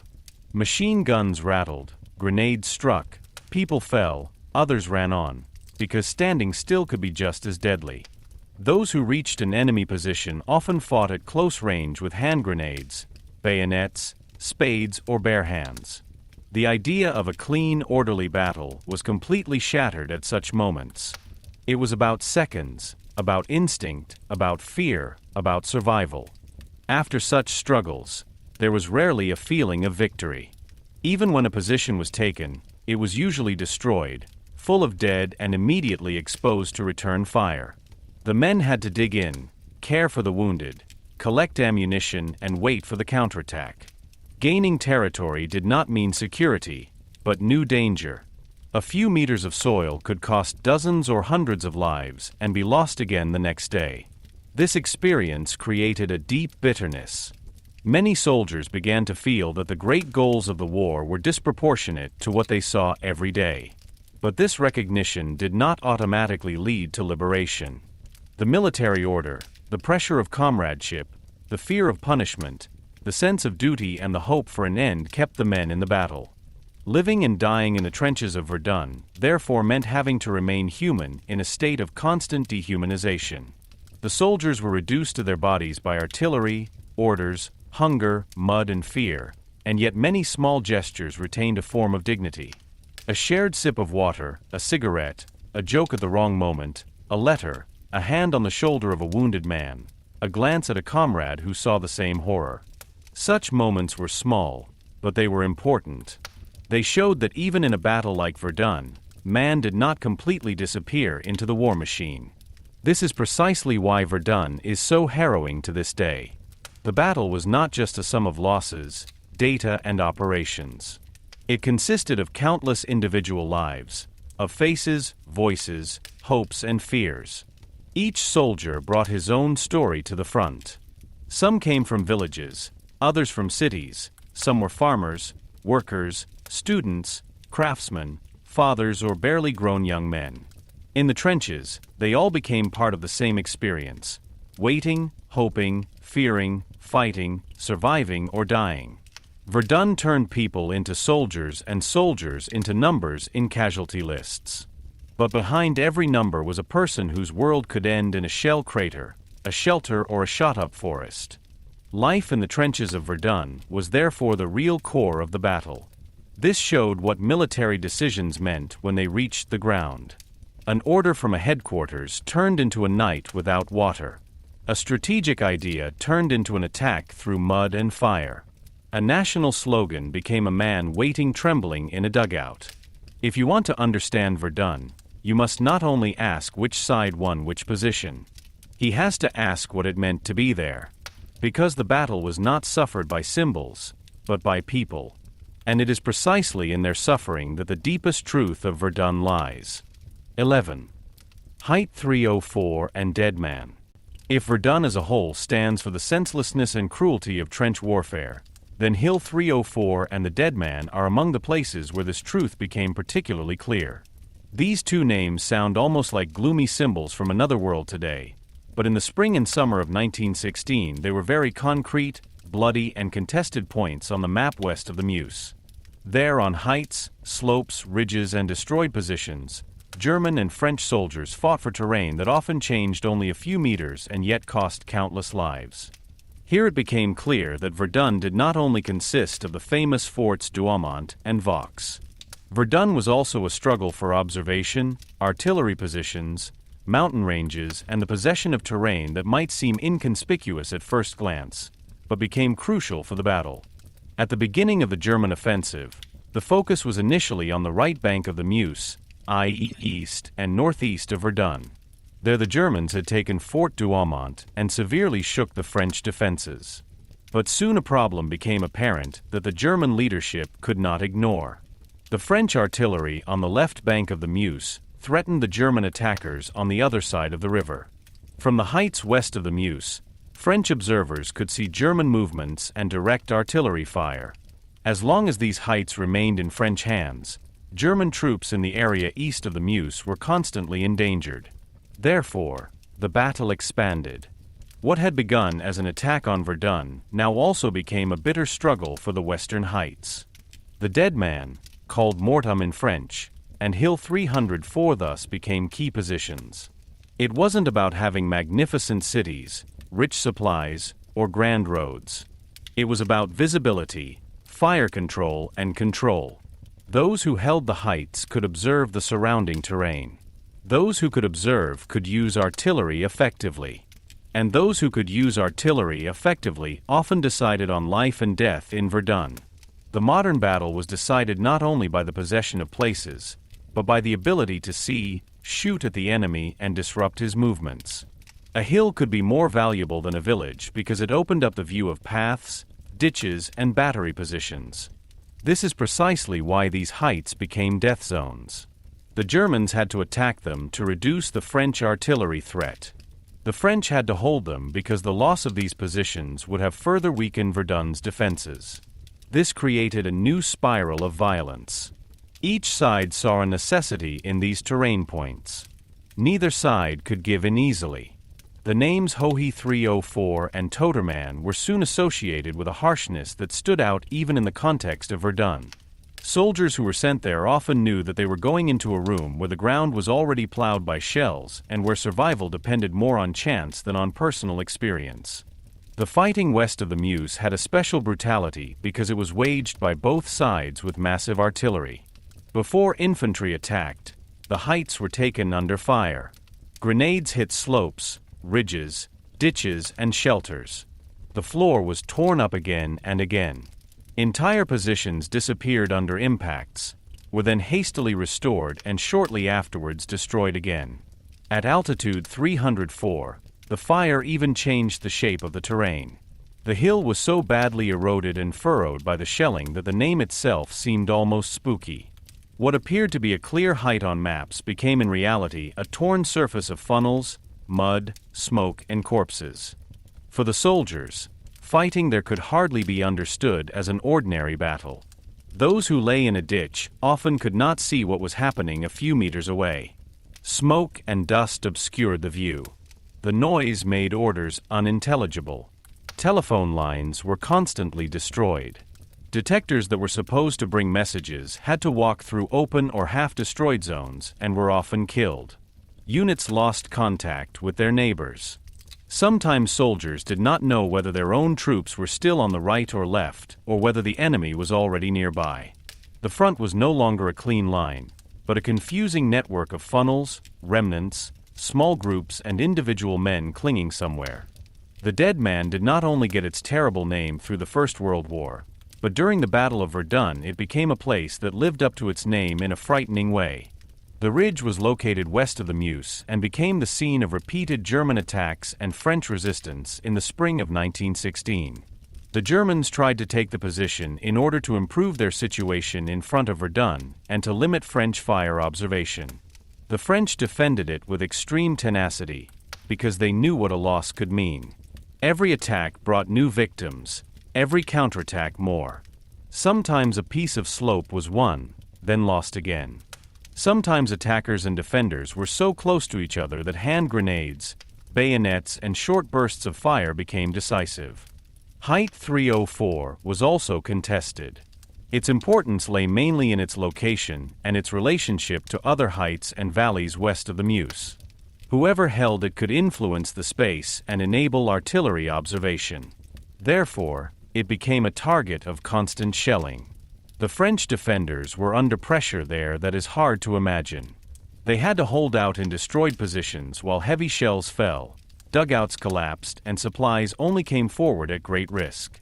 Water, ammunition, and bandages were often scarce. The wounded could not always be transported away. Dead people remained in the positions or were buried by new impacts. The soil itself became a mixture of earth, metal, and human remains.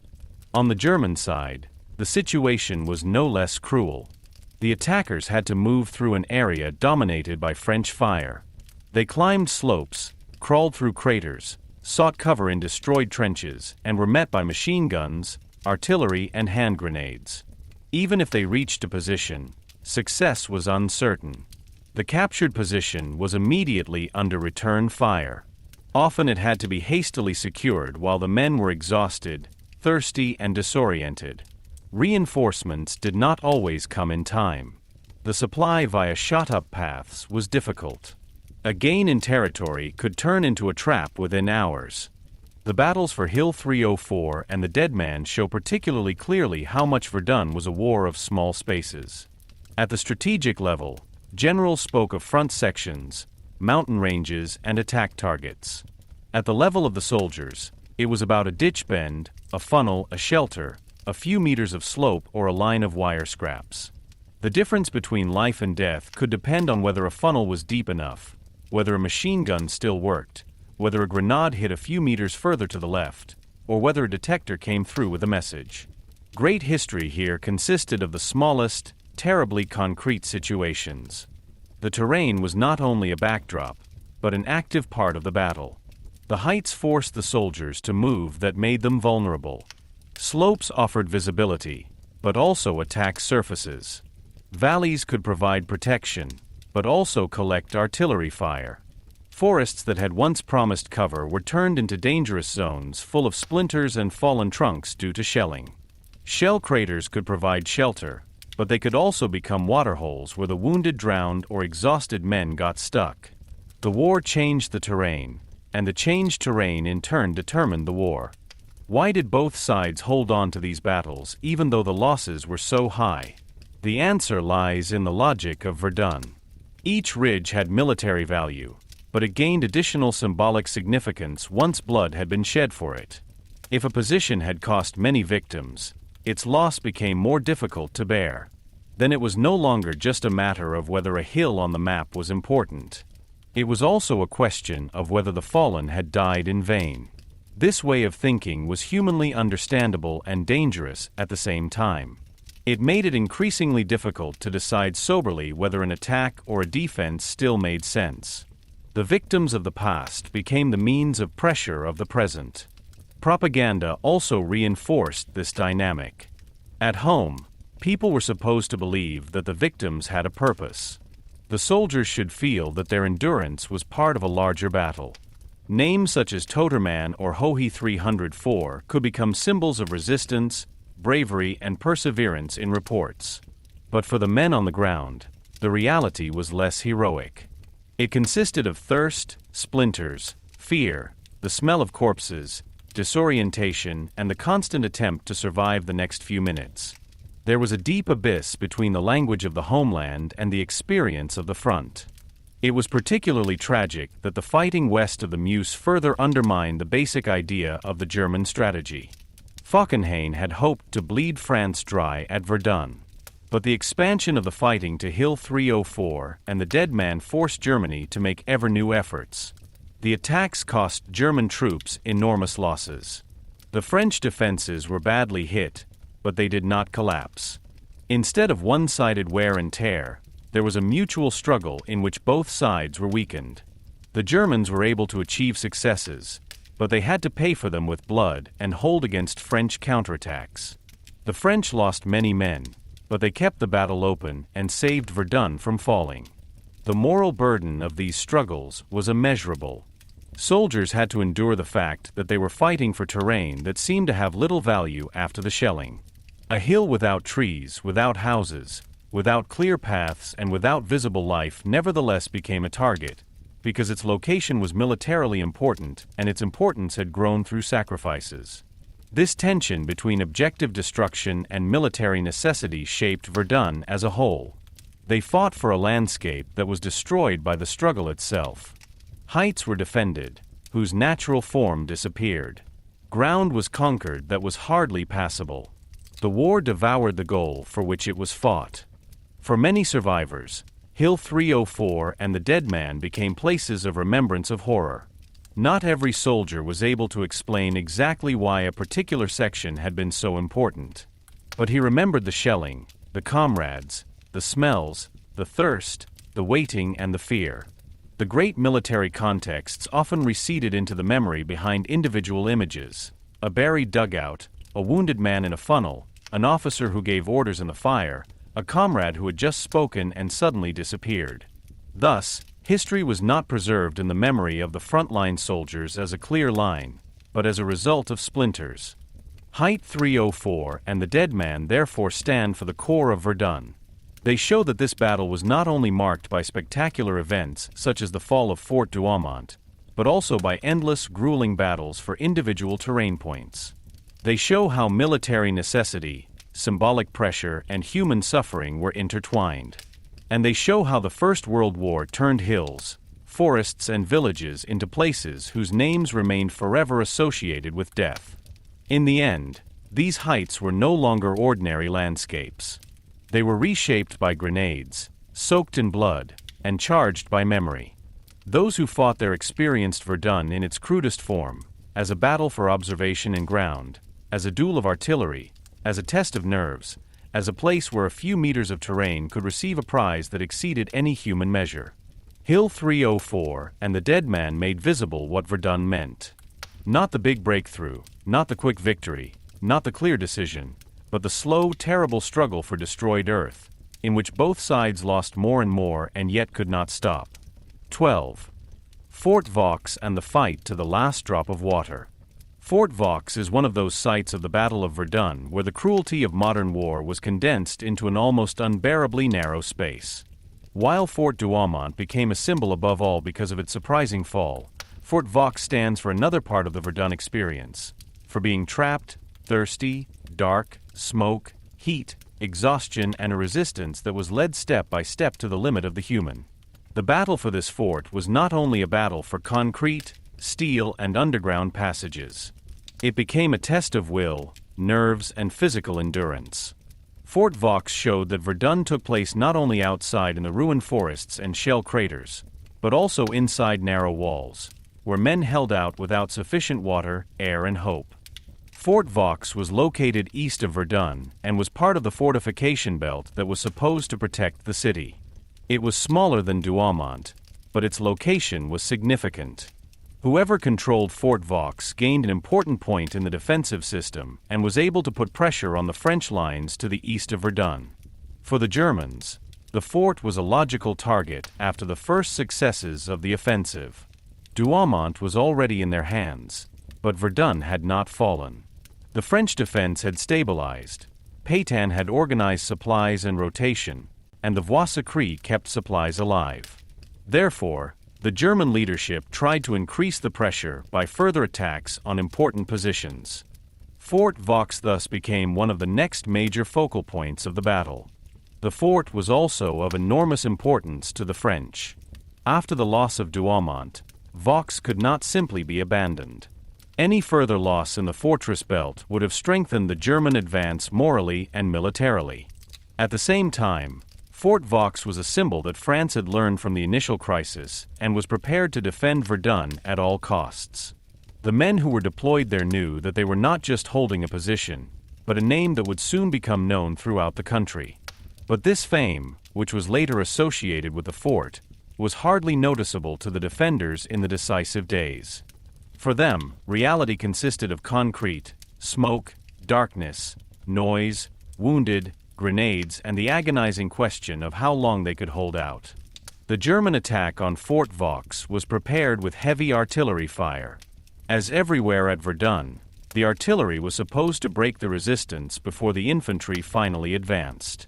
The area around the fort was shot up, paths and positions were transformed into funnel fields, connections were interrupted, and the French defenders were increasingly isolated. But as is so often the case, the fire did not simply cause the complete destruction of the defenses. It destroyed, shook, and killed, but it did not automatically force the survivors to surrender. On the contrary, men could hold on to the massive rooms of the fort, even if the outside world fell apart above them. This made the fight particularly cruel, because the fort was not taken by a single blow. It had to be wrestled down step by step inside and at its entrances. The French garrison under Major Sylvain Eugene Raynal was soon forced into a situation that became increasingly desperate. The German troops were approaching, penetrating parts of the complex and the surrounding area, and the defenders were increasingly crowded inside. It was not a struggle with clear lines, but a struggle in corridors, casemates, stairs, entrances, loopholes, and dark rooms. Hand grenades, gunfire, smoke, and hand-to-hand combat determined many moments. The massive walls, which were supposed to provide protection, also made the fort a trap. Those who were trapped inside could escape the shelling, but not the thirst, the heat, the bad air, and the increasing confinement. Thirst became the real enemy. In the memory of Fort Vaux, hardly anything is as strong as the lack of water. The supplies were not sufficient for the number of trapped people, and due to the shelling and encirclement, an adequate supply was hardly possible. Water was rationed. Each sip gained a value greater than bread, sleep, or sometimes even ammunition. Men who were in combat, wounded, or endured in stuffy air suffered from a thirst that wore them down physically and mentally. Dry mouths, swollen tongues, headaches, weakness, and despair became part of the struggle. In such a situation, war was reduced to its simplest and most brutal truth. Without water, no courage in the world can carry the body on indefinitely. The narrowness in the fort exacerbated everything. The wounded lay in the rooms and corridors, often in pain and with inadequate care. The smell of blood, sweat, Smoke, powder, excrement, and death made the air heavy. Sleep was hardly possible because the noise, the fear, and the constant threat did not allow for peace. Each explosion caused dust and concrete particles to fall. Any new German advance could mean the end. The defenders had to fight, keep watch, tend to the wounded, pass on messages, and at the same time cope with their own physical decline. Man, there was no longer just a soldier, but a body that demanded water, air, and rest, while duty forced him to endure. Communication played a special role. Fort Vaux was increasingly cut off, and the connection to the French leadership became increasingly difficult. In such situations, reports took on an almost desperate meaning. Any message to the outside world could bring help, artillery support, or at least the knowledge that the defenders were still alive. The use of carrier pigeons became famous, especially the pigeon, which later became known as Valiant. It carried one of the last messages from the fort and became a symbol of the desperate connection between the trapped and the outside world. This episode shows how archaic and modern the war was at the same time. While heavy artillery, machine guns, and industrial logistics dominated the battlefield, a vital message sometimes hung on a vulnerable animal that had to fly back through smoke and fire. The French leadership tried to relieve the fort. Counterattacks were undertaken, artillery was used, and efforts were made to push back the German forces. But the area around Vaux was a hell itself. Anyone who wanted to advance to the fort had to go through fire zones, funnels, destroyed paths, and German barrage fire. The men outside suffered little less than those trapped. Many fell before they could reach the fort. For the defenders inside, any lack of help meant another blow to hope. They knew that France had not forgotten them, but at the same time they felt that the will to save did not automatically mean the possibility of rescue. Between the order and reality lay the shot-up terrain of Verdun. On the German side, the fight was also difficult. The attackers had to face an opponent who continued to fight despite thirst and exhaustion. Every corridor, every entrance, and every room could be dangerous. The fort was not an easy target, even if its defenders were getting weaker and weaker. The Germans had to approach under French fire, establish themselves in destroyed positions, and fight at close range. For her, too, Vaux meant losses, fear, and uncertainty. The enemy was trapped, but not defenseless. It was precisely this mixture of German superiority in the situation and French resistance at home that made the struggle so bitter. Eventually, the situation of the French occupation became untenable. The lack of water, the wounded, the exhaustion, and the progressive German capture of the fort left no real hope. Major Raynal and his men had endured so long that their resistance had already become a legend, but legends cannot save the body from collapse. When the defenders capitulated, it was not out of cowardice, but out of extreme necessity. They had fulfilled their duty as far as humans could fulfill it. This resistance was also recognized on the German side. The respect for Raynal and his men shows that even in a merciless war, sometimes the enemy's performance was seen. But this respect did not change the fact that the battle for Fort Vaux was another chapter in Verdun's endless record of casualties. Militarily, the fall of Fort Vaux was a German success, but as is so often the case at Verdun, it was not decisive enough to end the battle. The fort was taken, but Verdun held on. The French army did not collapse. The German side gained an important position, but it also had to hold this position, supply it, and secure it against counterattacks. Once again, the cruel logic of the battle was revealed. Every success did not lead to the end, but to new obligations. A fort taken was not the end of the line, but a new focal point. The Germans had conquered Vaux, but they had not broken the French resistance. For France, Fort Vaux became a symbol of bravery despite its loss. The defense attorneys had endured conditions that were hardly imaginable. Their resistance fit in with the French narrative of Verdun as a place of perseverance. After Douaumont, Vaux was another myth, not the shock of unexpected loss, but the dignity of extreme resistance. The fort showed the French public that Verdun was not surrendered without a fight, that men went to the border, and that the enemy had to pay a high price even where it won. In a war in which morality was of strategic importance, This effect was important. Defeats could become moral victories in memory if they were interpreted as proof of sacrifice and steadfastness. But caution is also necessary here. The elevation of Fort Vaux to the status of a hero symbol must not obscure what these men actually suffered. Heroic language can comfort, but it can also smooth out horror. The fight to the last drop of water was not a beautiful story of glory, but a human catastrophe. Men suffered from thirst, wounding, fear, and exhaustion because a war had brought them to a place where giving up seemed almost impossible politically and morally. Their bravery was real, but it arose in a situation that was itself an expression of a terrible failure, the failure of politics, strategy, and humanity. Fort Vaux therefore makes it clear why Verdun is still so difficult to understand today. The battle consisted of decisions made by large staffs, but its truth lay in rooms like these, where men begged for water while guns thundered outside. It consisted of strategic objectives, but its reality was a wounded soldier in a dark corridor. It consisted of national symbols, but its price was paid by individual bodies. Vaux shows the tension between military necessity and human limitation.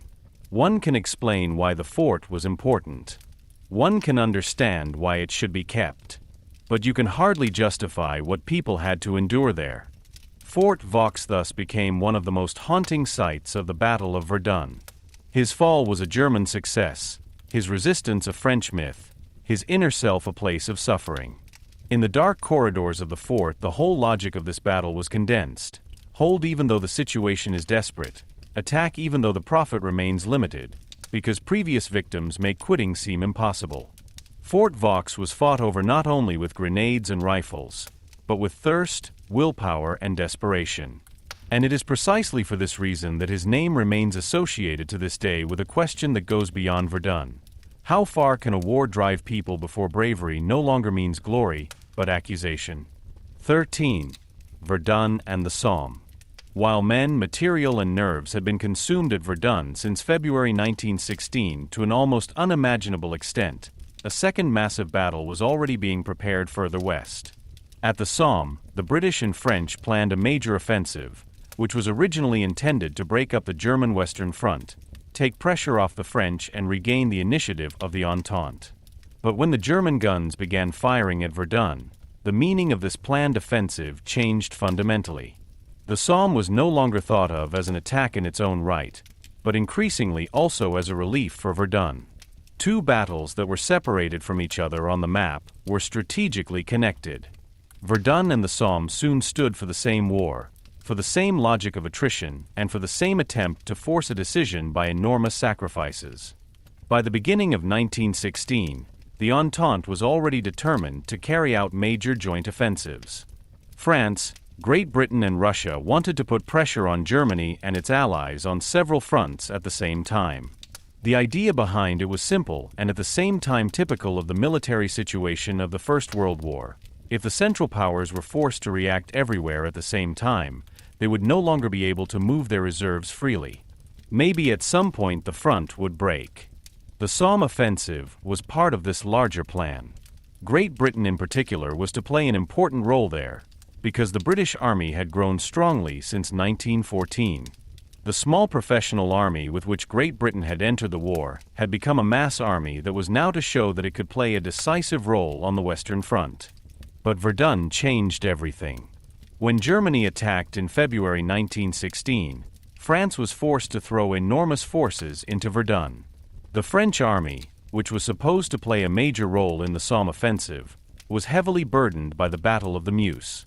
Divisions were sent to Verdun, artillery was tied, ammunition was consumed, transport capacities were claimed. The French contribution to the Somme, therefore, had to be reduced. The brunt of the attack fell more heavily on the British. This shows how much Verdun influenced the entire Allied strategy. Falkenhayn's attack was intended to exhaust France, and indeed he forced France to make a tremendous effort. But at the same time, he drove Great Britain to intervene all the more strongly elsewhere. For the French leadership, the Somme offensive was now also a question of relief. Verdun could not remain isolated. As long as Germany was able to maintain its center of gravity there, French soldiers had to endure under ever new pressure. A major offensive on the Somme promised to withdraw German reserves, relocate artillery, and present the German leadership with a strategic dilemma. Should it continue to bet everything on Verdun while a new front crisis arose on the Somme? Or should it redistribute forces and thus reduce the pressure on Verdun? It was precisely this tension that led to the importance of the Somme for the Battle of Verdun. It was not just another bloodbath, but an attempt to break the German initiative. However, when the Battle of the Somme began on July 1, 1916, it immediately became clear that even this offensive would not bring an easy solution. The British army suffered catastrophic losses on the first day. After a long artillery bombardment, many soldiers assumed that the German positions had been largely destroyed. But as is so often the case in the First World War, many defenders had survived in deep dugouts. As the British waves of attack advanced, they were met by machine guns, artillery, and rifle fire. The first day on the Somme became the day with the highest casualties in British military history. For Britain, the Somme became what Verdun was for France, a national trauma, a symbol of sacrifice, perseverance, and the cruel reality of industrial war. Despite this terrible start, the offensive continued. Politically and militarily, the Entente could hardly afford to break off after a single day. Here, too, the logic that already determined Verdun was at work. When so many men had fallen, the attack had to make sense. So new attacks were prepared, new positions were shelled, new divisions were deployed. The Somme, like Verdun, developed into a battle of attrition, in which territorial gains were often small, while losses were high. Villages, forests, heights, and ditch lines became names of suffering. The war was moving, but slowly, and every step was paid for in blood. For Germany, the Somme meant a heavy additional burden. The German army was now fighting simultaneously in two huge material battles on the Western Front. Verdun had already tied up enormous forces. Now the Somme was added, with British and French pressure, with enormous artillery deployment, and with the need to move reserves. The German leadership had to decide where troops were most urgently needed. Any division that went to the Somme may have been missing before Verdun. Each battery that was regrouped in the west weakened firepower elsewhere. Falkenhayn's original strategy thus began to turn against himself. The attempt to bleed France dry at Verdun had put Germany in a situation in which its own army was also increasingly exhausted. The effect on Verdun was noticeable. The German offensive lost strength in the summer of 1916. Although the fighting continued and the pressure on the French lines remained high, the great momentum of the first months was broken. The Somme forced Germany to share attention, troops, and material. Verdun remained important, but it was no longer the only major focal point. This reduced the possibility of forcing a decision there. The French defense, which had already been stabilized by Pétain's organization and the Voie Sacrée, gained additional leeway. The Somme did not save Verdun alone, but it contributed decisively to the fact that Germany could no longer continue the attack on the Meuse with the same concentration. At the same time, the Somme must not only be told as a story of relief. For the soldiers who fought there, it was not a strategic aid operation, but their own hell. The British, French, and Germans on the Somme experienced the same kind of war that characterized Verdun: barrage, destroyed trenches, barbed wire, machine guns, gas, mud, fear, wounded, and countless deaths. The relief of Verdun was bought with a new sea of blood. This shows the bitter logic of the First World War. In order to defuse one battle, another was started. In order to take pressure off one section, hundreds of thousands of people were deployed in another section. The war did not become less cruel, it only spread its cruelty to new spaces. There were also differences between Verdun and the Somme. Verdun was a symbol of defense for France. There the message was, the enemy will not get through. The Somme was more closely linked to the Allied attempt to attack again and win the initiative. For Britain, it became proof that the new mass army was ready to bear the brunt of the war on the continent. For Germany, both battles together were a huge test of defensive strength. While Verdun was originally intended to be offensive from a German point of view, the Somme forced Germany into an increasingly defensive reaction. Both battles together made it clear that neither side could win easily anymore, but all sides were ready to move on. The material dimension was enormous. Artillery also dominated events on the Somme. Millions of shells were fired. Entire landscapes were destroyed. Railways, depots, roads, trucks, horses and workers became part of the battle. The Somme showed how much the war had become dependent on industrial production. Great Britain was able to bring ever larger quantities of weapons and ammunition to the front, even if the quality of the artillery fire was not always sufficient to reliably destroy German positions. Germany, on the other hand, had to adapt its defenses, expand deeper position systems, keep reserves ready and endure the material pressure of the Entente. War became a competition between societies, not just armies. Verdun and the Somme were also of great political importance. In France, Verdun became a sign of national steadfastness. In Britain, the Somme became a painful transition from limited war effort to total participation. The losses hit many communities deeply, as entire volunteer battalions from the same cities or regions were deployed together and often decimated together. In Germany, the feeling grew that they were being crushed on all sides by a materially superior coalition. The home front felt the blockade, the losses and the growing exhaustion. Thus, the battles had an impact not only on the front, but also on the societies behind it. For Falkenhayn, the summer of 1916 was a turning point. His strategy before Verdun had not brought about the desired collapse of France. Instead, Germany was now faced with a double burden. The Somme revealed that Britain had become stronger and was prepared to make enormous sacrifices. France held out despite Verdun. Russia had also become dangerous again after the Brusilov offensive in the east and put Austria under heavy pressure on Hungary. The war did not develop in favor of a quick German decision, but into an ever broader struggle of attrition, in which the Central Powers came under long-term pressure. Falkenhayn eventually lost his position as Chief of the Supreme Army Command. His replacement was a sign that Verdun had not strategically produced the result that had been hoped for. For the soldiers before Verdun, however, the Somme did not mean immediate rescue. The shelling continued, attacks and counterattacks did not suddenly stop, and the dying continued. But the balance of power gradually changed. German pressure decreased, the French defense gained security, and later it became possible to recapture lost positions. The Battle of Verdun had passed its climax, even if its end had not yet been reached. The Somme was one of the factors that made this change possible. It forced Germany to give up the dream of a decision before Verdun, or at least to restrict it further and further. In a larger sense, Verdun and the Somme together show the tragedy of 1916.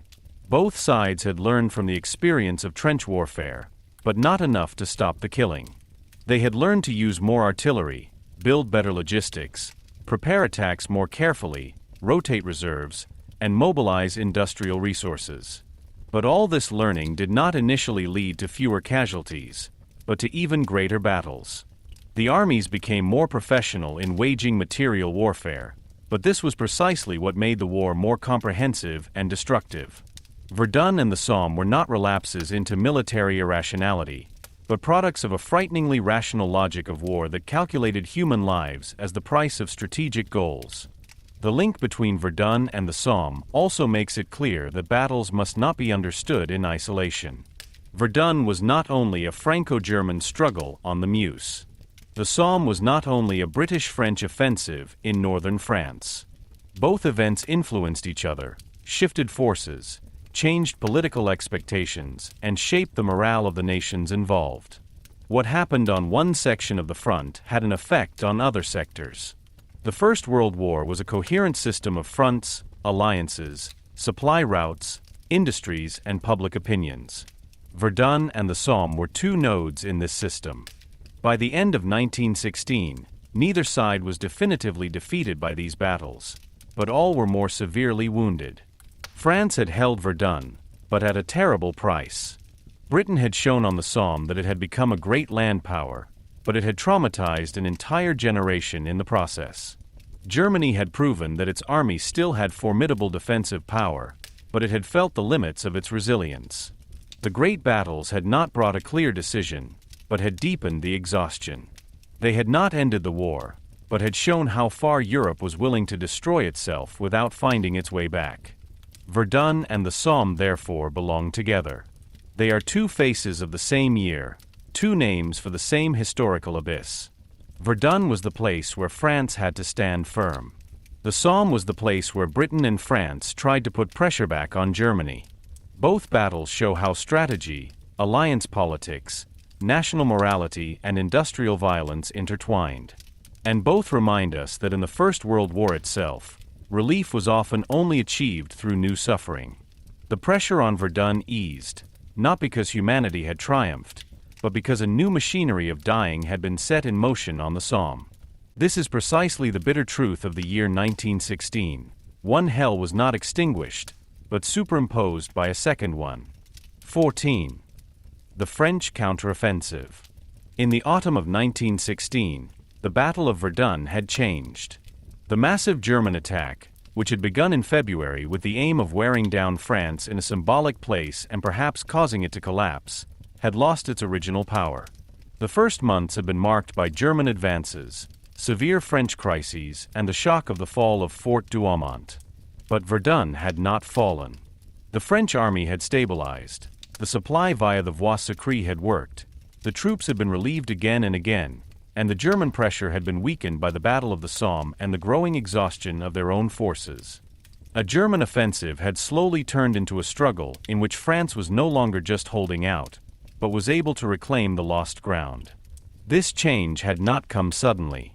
It was the result of months of suffering, adaptation, and organizational effort. The French leadership had learned from the first disasters. People now knew better how important artillery, preparation, supplies, and precise coordination were. An attack could not simply consist of courage and determination. Those who took action against modern positions needed fire superiority, clear targets, reserves, means of communication, and precise coordination between infantry and guns. Verdun had shown that unprepared or poorly supported attacks ended in blood. Therefore, the French counteroffensive was prepared more carefully than many previous actions. General Robert Nivelle, who took on an increasingly important position in the course of the battle, played a central role. Nivelle stood for a more offensive attitude than Pétain. While Pétain was primarily associated with the stabilization of the defenses, the protection of the troops, and a sober organization, Nivelle believed more strongly in being able to regain lost territory through well-planned attacks. His approach was not based on a blind storm, but on the hope of achieving success with massed artillery, limited targets, and careful action without getting lost in endless sacrificial attacks. In Verdun, this method initially seemed to have an effect. The recapture of Fort Douaumont was particularly important. Since its surprising fall in February, this fort had lain like an open wound in the French consciousness. Douaumont was not just a building. It was a symbol. His loss had shaken France and given the Germans a triumph. As long as it remained in German hands, it reminded everyone of how dangerously close the German attack had come to Verdun. Therefore, its reconquest was of enormous moral importance. It was not just a matter of regaining a strong position, but of proving that France could not only endure, but also fight back. The preparation of the French attack on Douaumont showed how much the war had changed. Artillery again played the decisive role. French guns fired at German positions, connections, dugouts, and approach areas. The aim was to exhaust the defenders, disrupt their communications, and prepare for the infantry attack. But unlike some earlier offensives, it was not about a limitless breakthrough, but about clearly defined goals. The French infantry was to proceed after the shelling, take important points, and then establish themselves. This approach was an expression of a painfully acquired experience. In Verdun, you couldn't just rush far forward and hope that the opponent would collapse. You had to work step by step, ensure every success, and keep up your own artillery. On October 24, 1916, the French finally succeeded in recapturing Fort Douaumont. The attack was well prepared, and the German defenders were weakened by shelling, exhaustion, and the general situation. When French troops regained and captured the fort, it was a moment of great symbolic power. The place, whose loss in February had been perceived as a shock, was French again. For the soldiers who fought there, it was a dangerous and hard mission. For the French public, however, it became a sign of reconstruction. Verdun was no longer just a place of suffering, but also a place of retribution and recovery. The recapture of Douaumont also had a psychological effect on the German side. February's success had been one of the most brilliant German moments of the battle. Now this symbol has been lost. This made it clear that the German offensive had not only stalled, but could be reversed.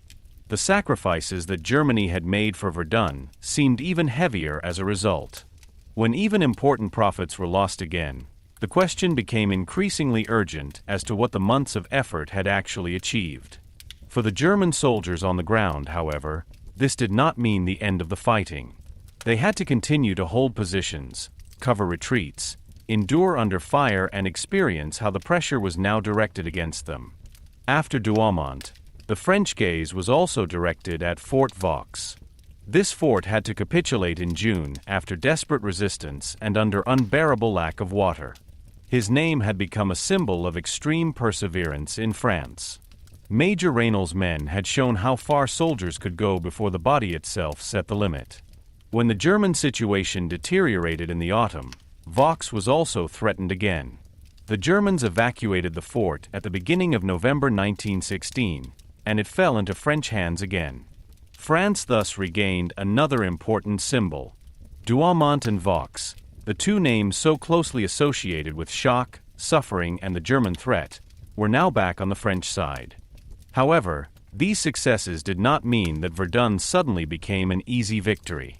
The terrain remained destroyed, the losses were enormous, and each advance led through a landscape that was hardly recognizable as a habitable space.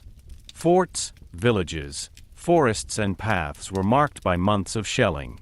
The reconquest did not mean that the old Verdun was restored. The French soldiers did not take back intact places, but ruins, rubble, concrete remnants, shell craters, and rooms full of death.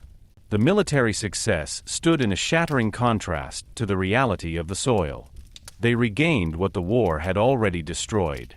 In December 1916, another French offensive followed, pushing back the German lines even further. Important positions north of Verdun were regained, and the French front in some areas approached the initial positions before the German offensive. The German attempt to take Verdun or to decisively exhaust France there had finally failed. The French army had not only stood firm, but had recaptured lost key positions. From a military point of view, this was a success of great importance. It showed that the German offensive had failed in its purpose and that France remained capable of fighting despite all the losses. But this success had a bitter taste. The French counteroffensive has not been able to reverse the casualties of recent months. It could not bring back the dead, rebuild the destroyed villages, heal the psychological wounds. Every meter recovered was associated with memories of previous losses. Fort Douaumont was French again, but it was not a triumph in the classical sense. It was a place full of traces of suffering, a building that had absorbed the violence of both sides. Fort Vaux was regained, but its name remained associated with thirst, darkness, and surrender. The counteroffensive restored France's dignity and military self-confidence, but it did not relieve Verdun of its terror. Strategically, the balance sheet was also complex. France had proven that it could not be broken. Germany had deployed a huge amount of men and material without forcing a decision. The German Chief of Staff Falkenhayn had already been replaced, and with Hindenburg and Ludendorff, a new military leadership came to the fore. Verdun thus also became a turning point in German warfare. The plan to bleed France dry at a selected point had not worked. Instead, Germany itself had suffered heavy losses and had come under increasing pressure from the simultaneous stresses on the Somme and other fronts. For the French army, the successful counteroffensive became an important moral moment. After months of defending, she showed that you could not only resist the opponent, but throw him back. This strengthened confidence in one's own performance and had a decisive effect on the memory of Verdun. The battle was told not only as a story of suffering, but also as a story of endurance and recovery. France had survived the attack and retrieved the most important symbols. It was precisely because of this that Verdun later became a national myth. Not because a brilliant victory was achieved there, but because the nation did not give in despite enormous burdens. At the same time, there was a danger in this myth. He was able to conceal the actual costs. If you tell Verdun only as a story of heroic resistance, it is easy to lose sight of how many people were crushed in this resistance.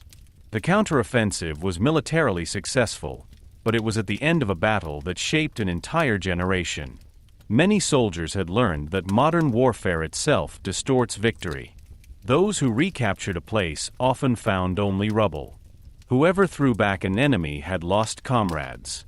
Those who celebrated a symbolic success may have known inside that the price had exceeded every human measure. The French counteroffensive at Verdun was therefore both a military success and a moral conundrum.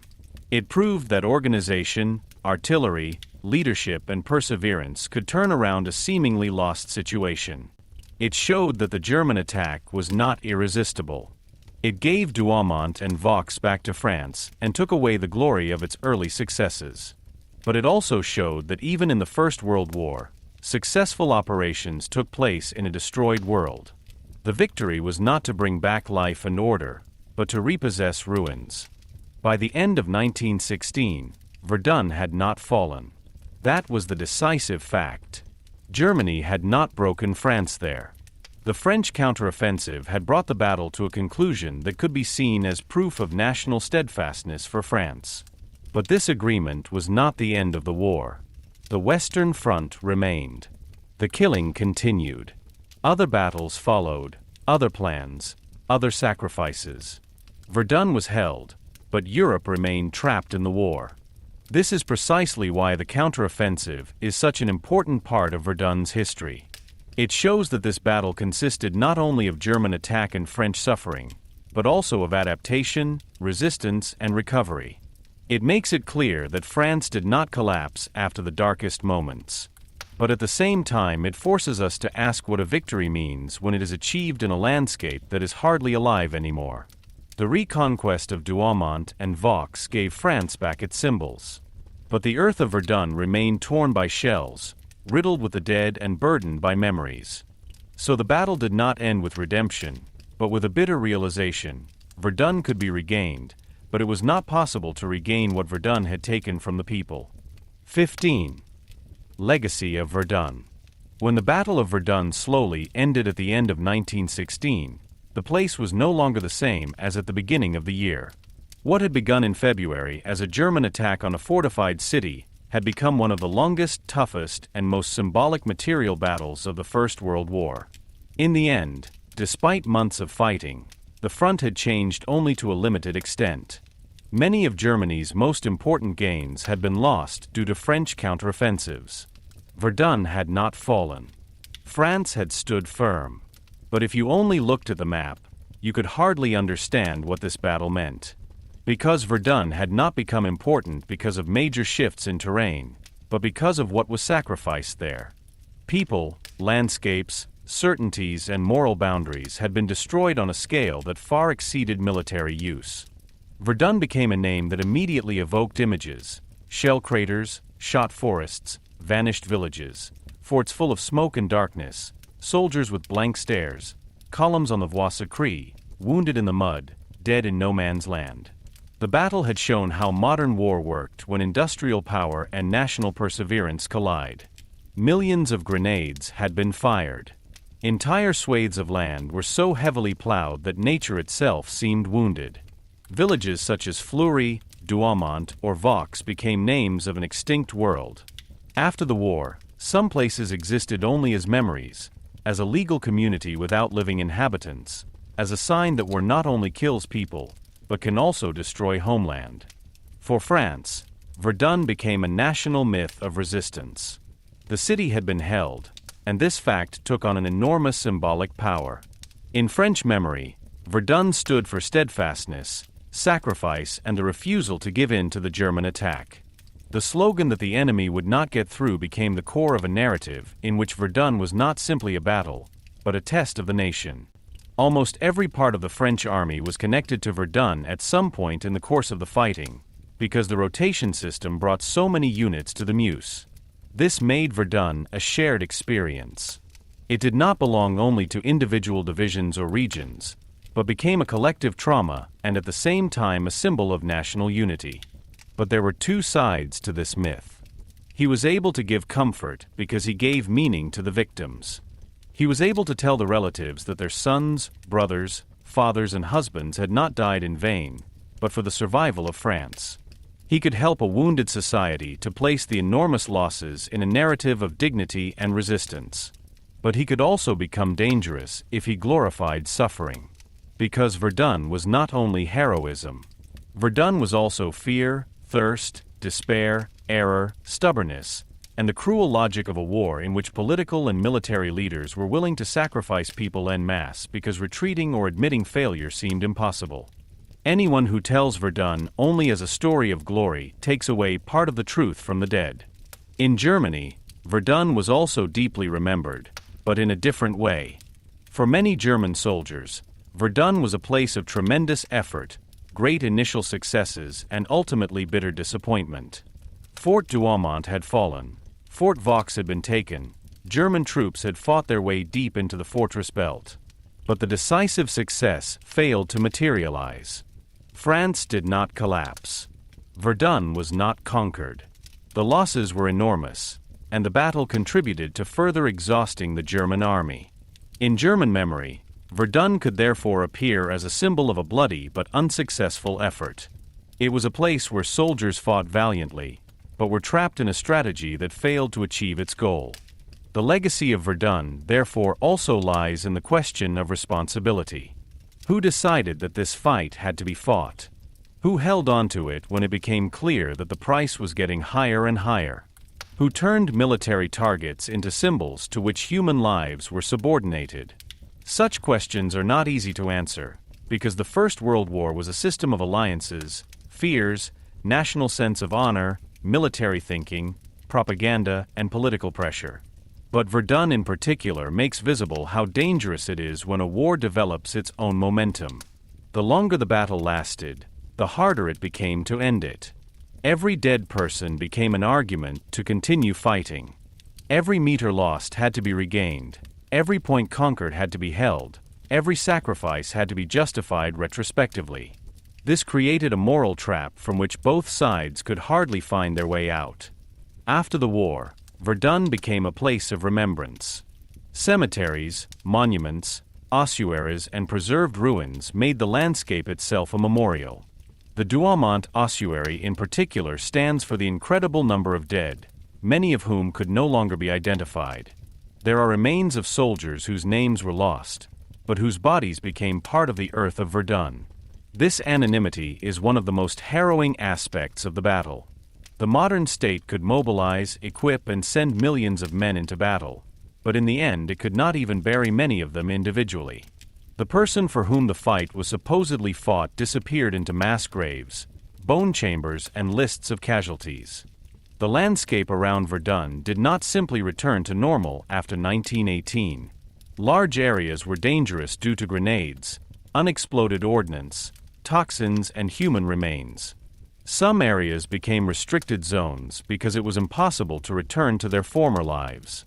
Decades later, ammunition, bones, weapon remnants, and traces of the battle were still found in the ground. Verdun was thus not only a memory, but also a physical wound. The war remained inscribed in the ground. It wasn't over just because the guns were silent. Nature slowly began to reclaim the destroyed areas, but the violence remained hidden under grass, trees, and paths. Politically, Verdun later took on a special significance for German-French reconciliation.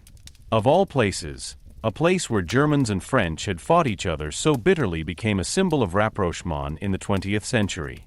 The memory of Verdun could separate because it reminded us of guilt, suffering, and enmity. But it was also able to unite because it showed where national hatred and military escalation lead. When German and French statesmen later commemorated the dead together in Verdun, it was more than a diplomatic gesture. It was a deliberate sign that the place of mutual bleeding should become a place of shared responsibility. Verdun did not become any less cruel as a result, but his memory took on a new meaning, no longer a call for revenge, but an admonition for reconciliation. The legacy of Verdun extends beyond France and Germany. The battle stands for a form of war in which technical efficiency did not lead to a quick decision, but to prolonged destruction. It shows that modern weapons alone do not guarantee a clear victory. They can wear down opponents, destroy landscapes, and exhaust societies, but they do not automatically resolve political conflicts. Verdun was an example of how military rationality can become morally insane. On paper, loss ratios, artillery strengths, and supply routes could be calculated. In reality, these calculations meant shredded bodies, broken families, and a generation that had to live on with memories that no one could really bear. For the soldiers who survived Verdun, the battle did not end with their replacement or with the end of the fighting. Many suffered physical wounds, others mental scars that were often poorly understood at the time. Nightmares, trembling, anxiety, feelings of guilt and speechlessness accompanied numerous returnees. Some could not tell what they had seen. Others talked about it again and again because they couldn't find any other way to sort out the memory. The societies after 1918 had to live with men who came back from a world that had changed people. Verdun was therefore not only an event of the war years, but an experience that continued to have an effect on families, villages, and cities.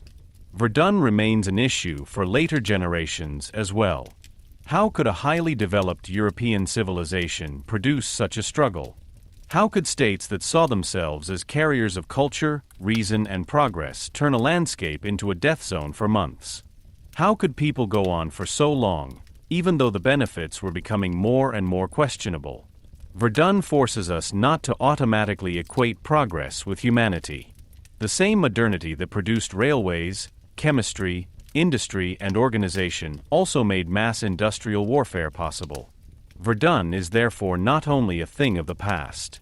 It is a warning about the ability of modern societies to organize violence efficiently, bureaucratically, and seemingly rationally. In the end, Verdun remains a memorial against the seduction of big words. Honor, steadfastness, duty, nation, victory, and sacrifice can give meaning at certain moments. But they can also serve to make the unbearable seem bearable and to perpetuate the wrong. Verdun shows how quickly people can find themselves in a situation where quitting seems harder than continuing, even though continuing is more and more destructive. This is precisely the deepest tragedy of this battle. It was not born from a single moment of frenzy, but from decisions that continued step by step until the abyss became a habit. Verdun was not a brilliant victory in the classical sense. It wasn't an easy defeat either. It was a test, a wound, a myth, and a warning. France stood firm, Germany failed with its plan, but both sides paid a price that obscures any sober balance. If you look at Verdun today, you will not only see old forts and cemeteries. He sees the traces of a time when Europe believed it could solve its conflicts with steel, fire, and sacrifice. The Battle of Verdun is a reminder that war does not only decide who holds or loses a position.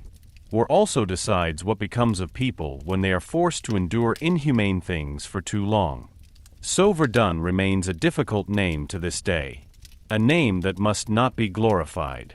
A name that explains why remembrance is necessary. Not to keep old enmities alive, but to understand where they can lead. Verdun warns that every political and military decision ultimately reaches human bodies. He warns that symbols become dangerous when they become more important than life. And he warns that the true meaning of remembrance is not to win the war again in thought, but to make its repetition impossible.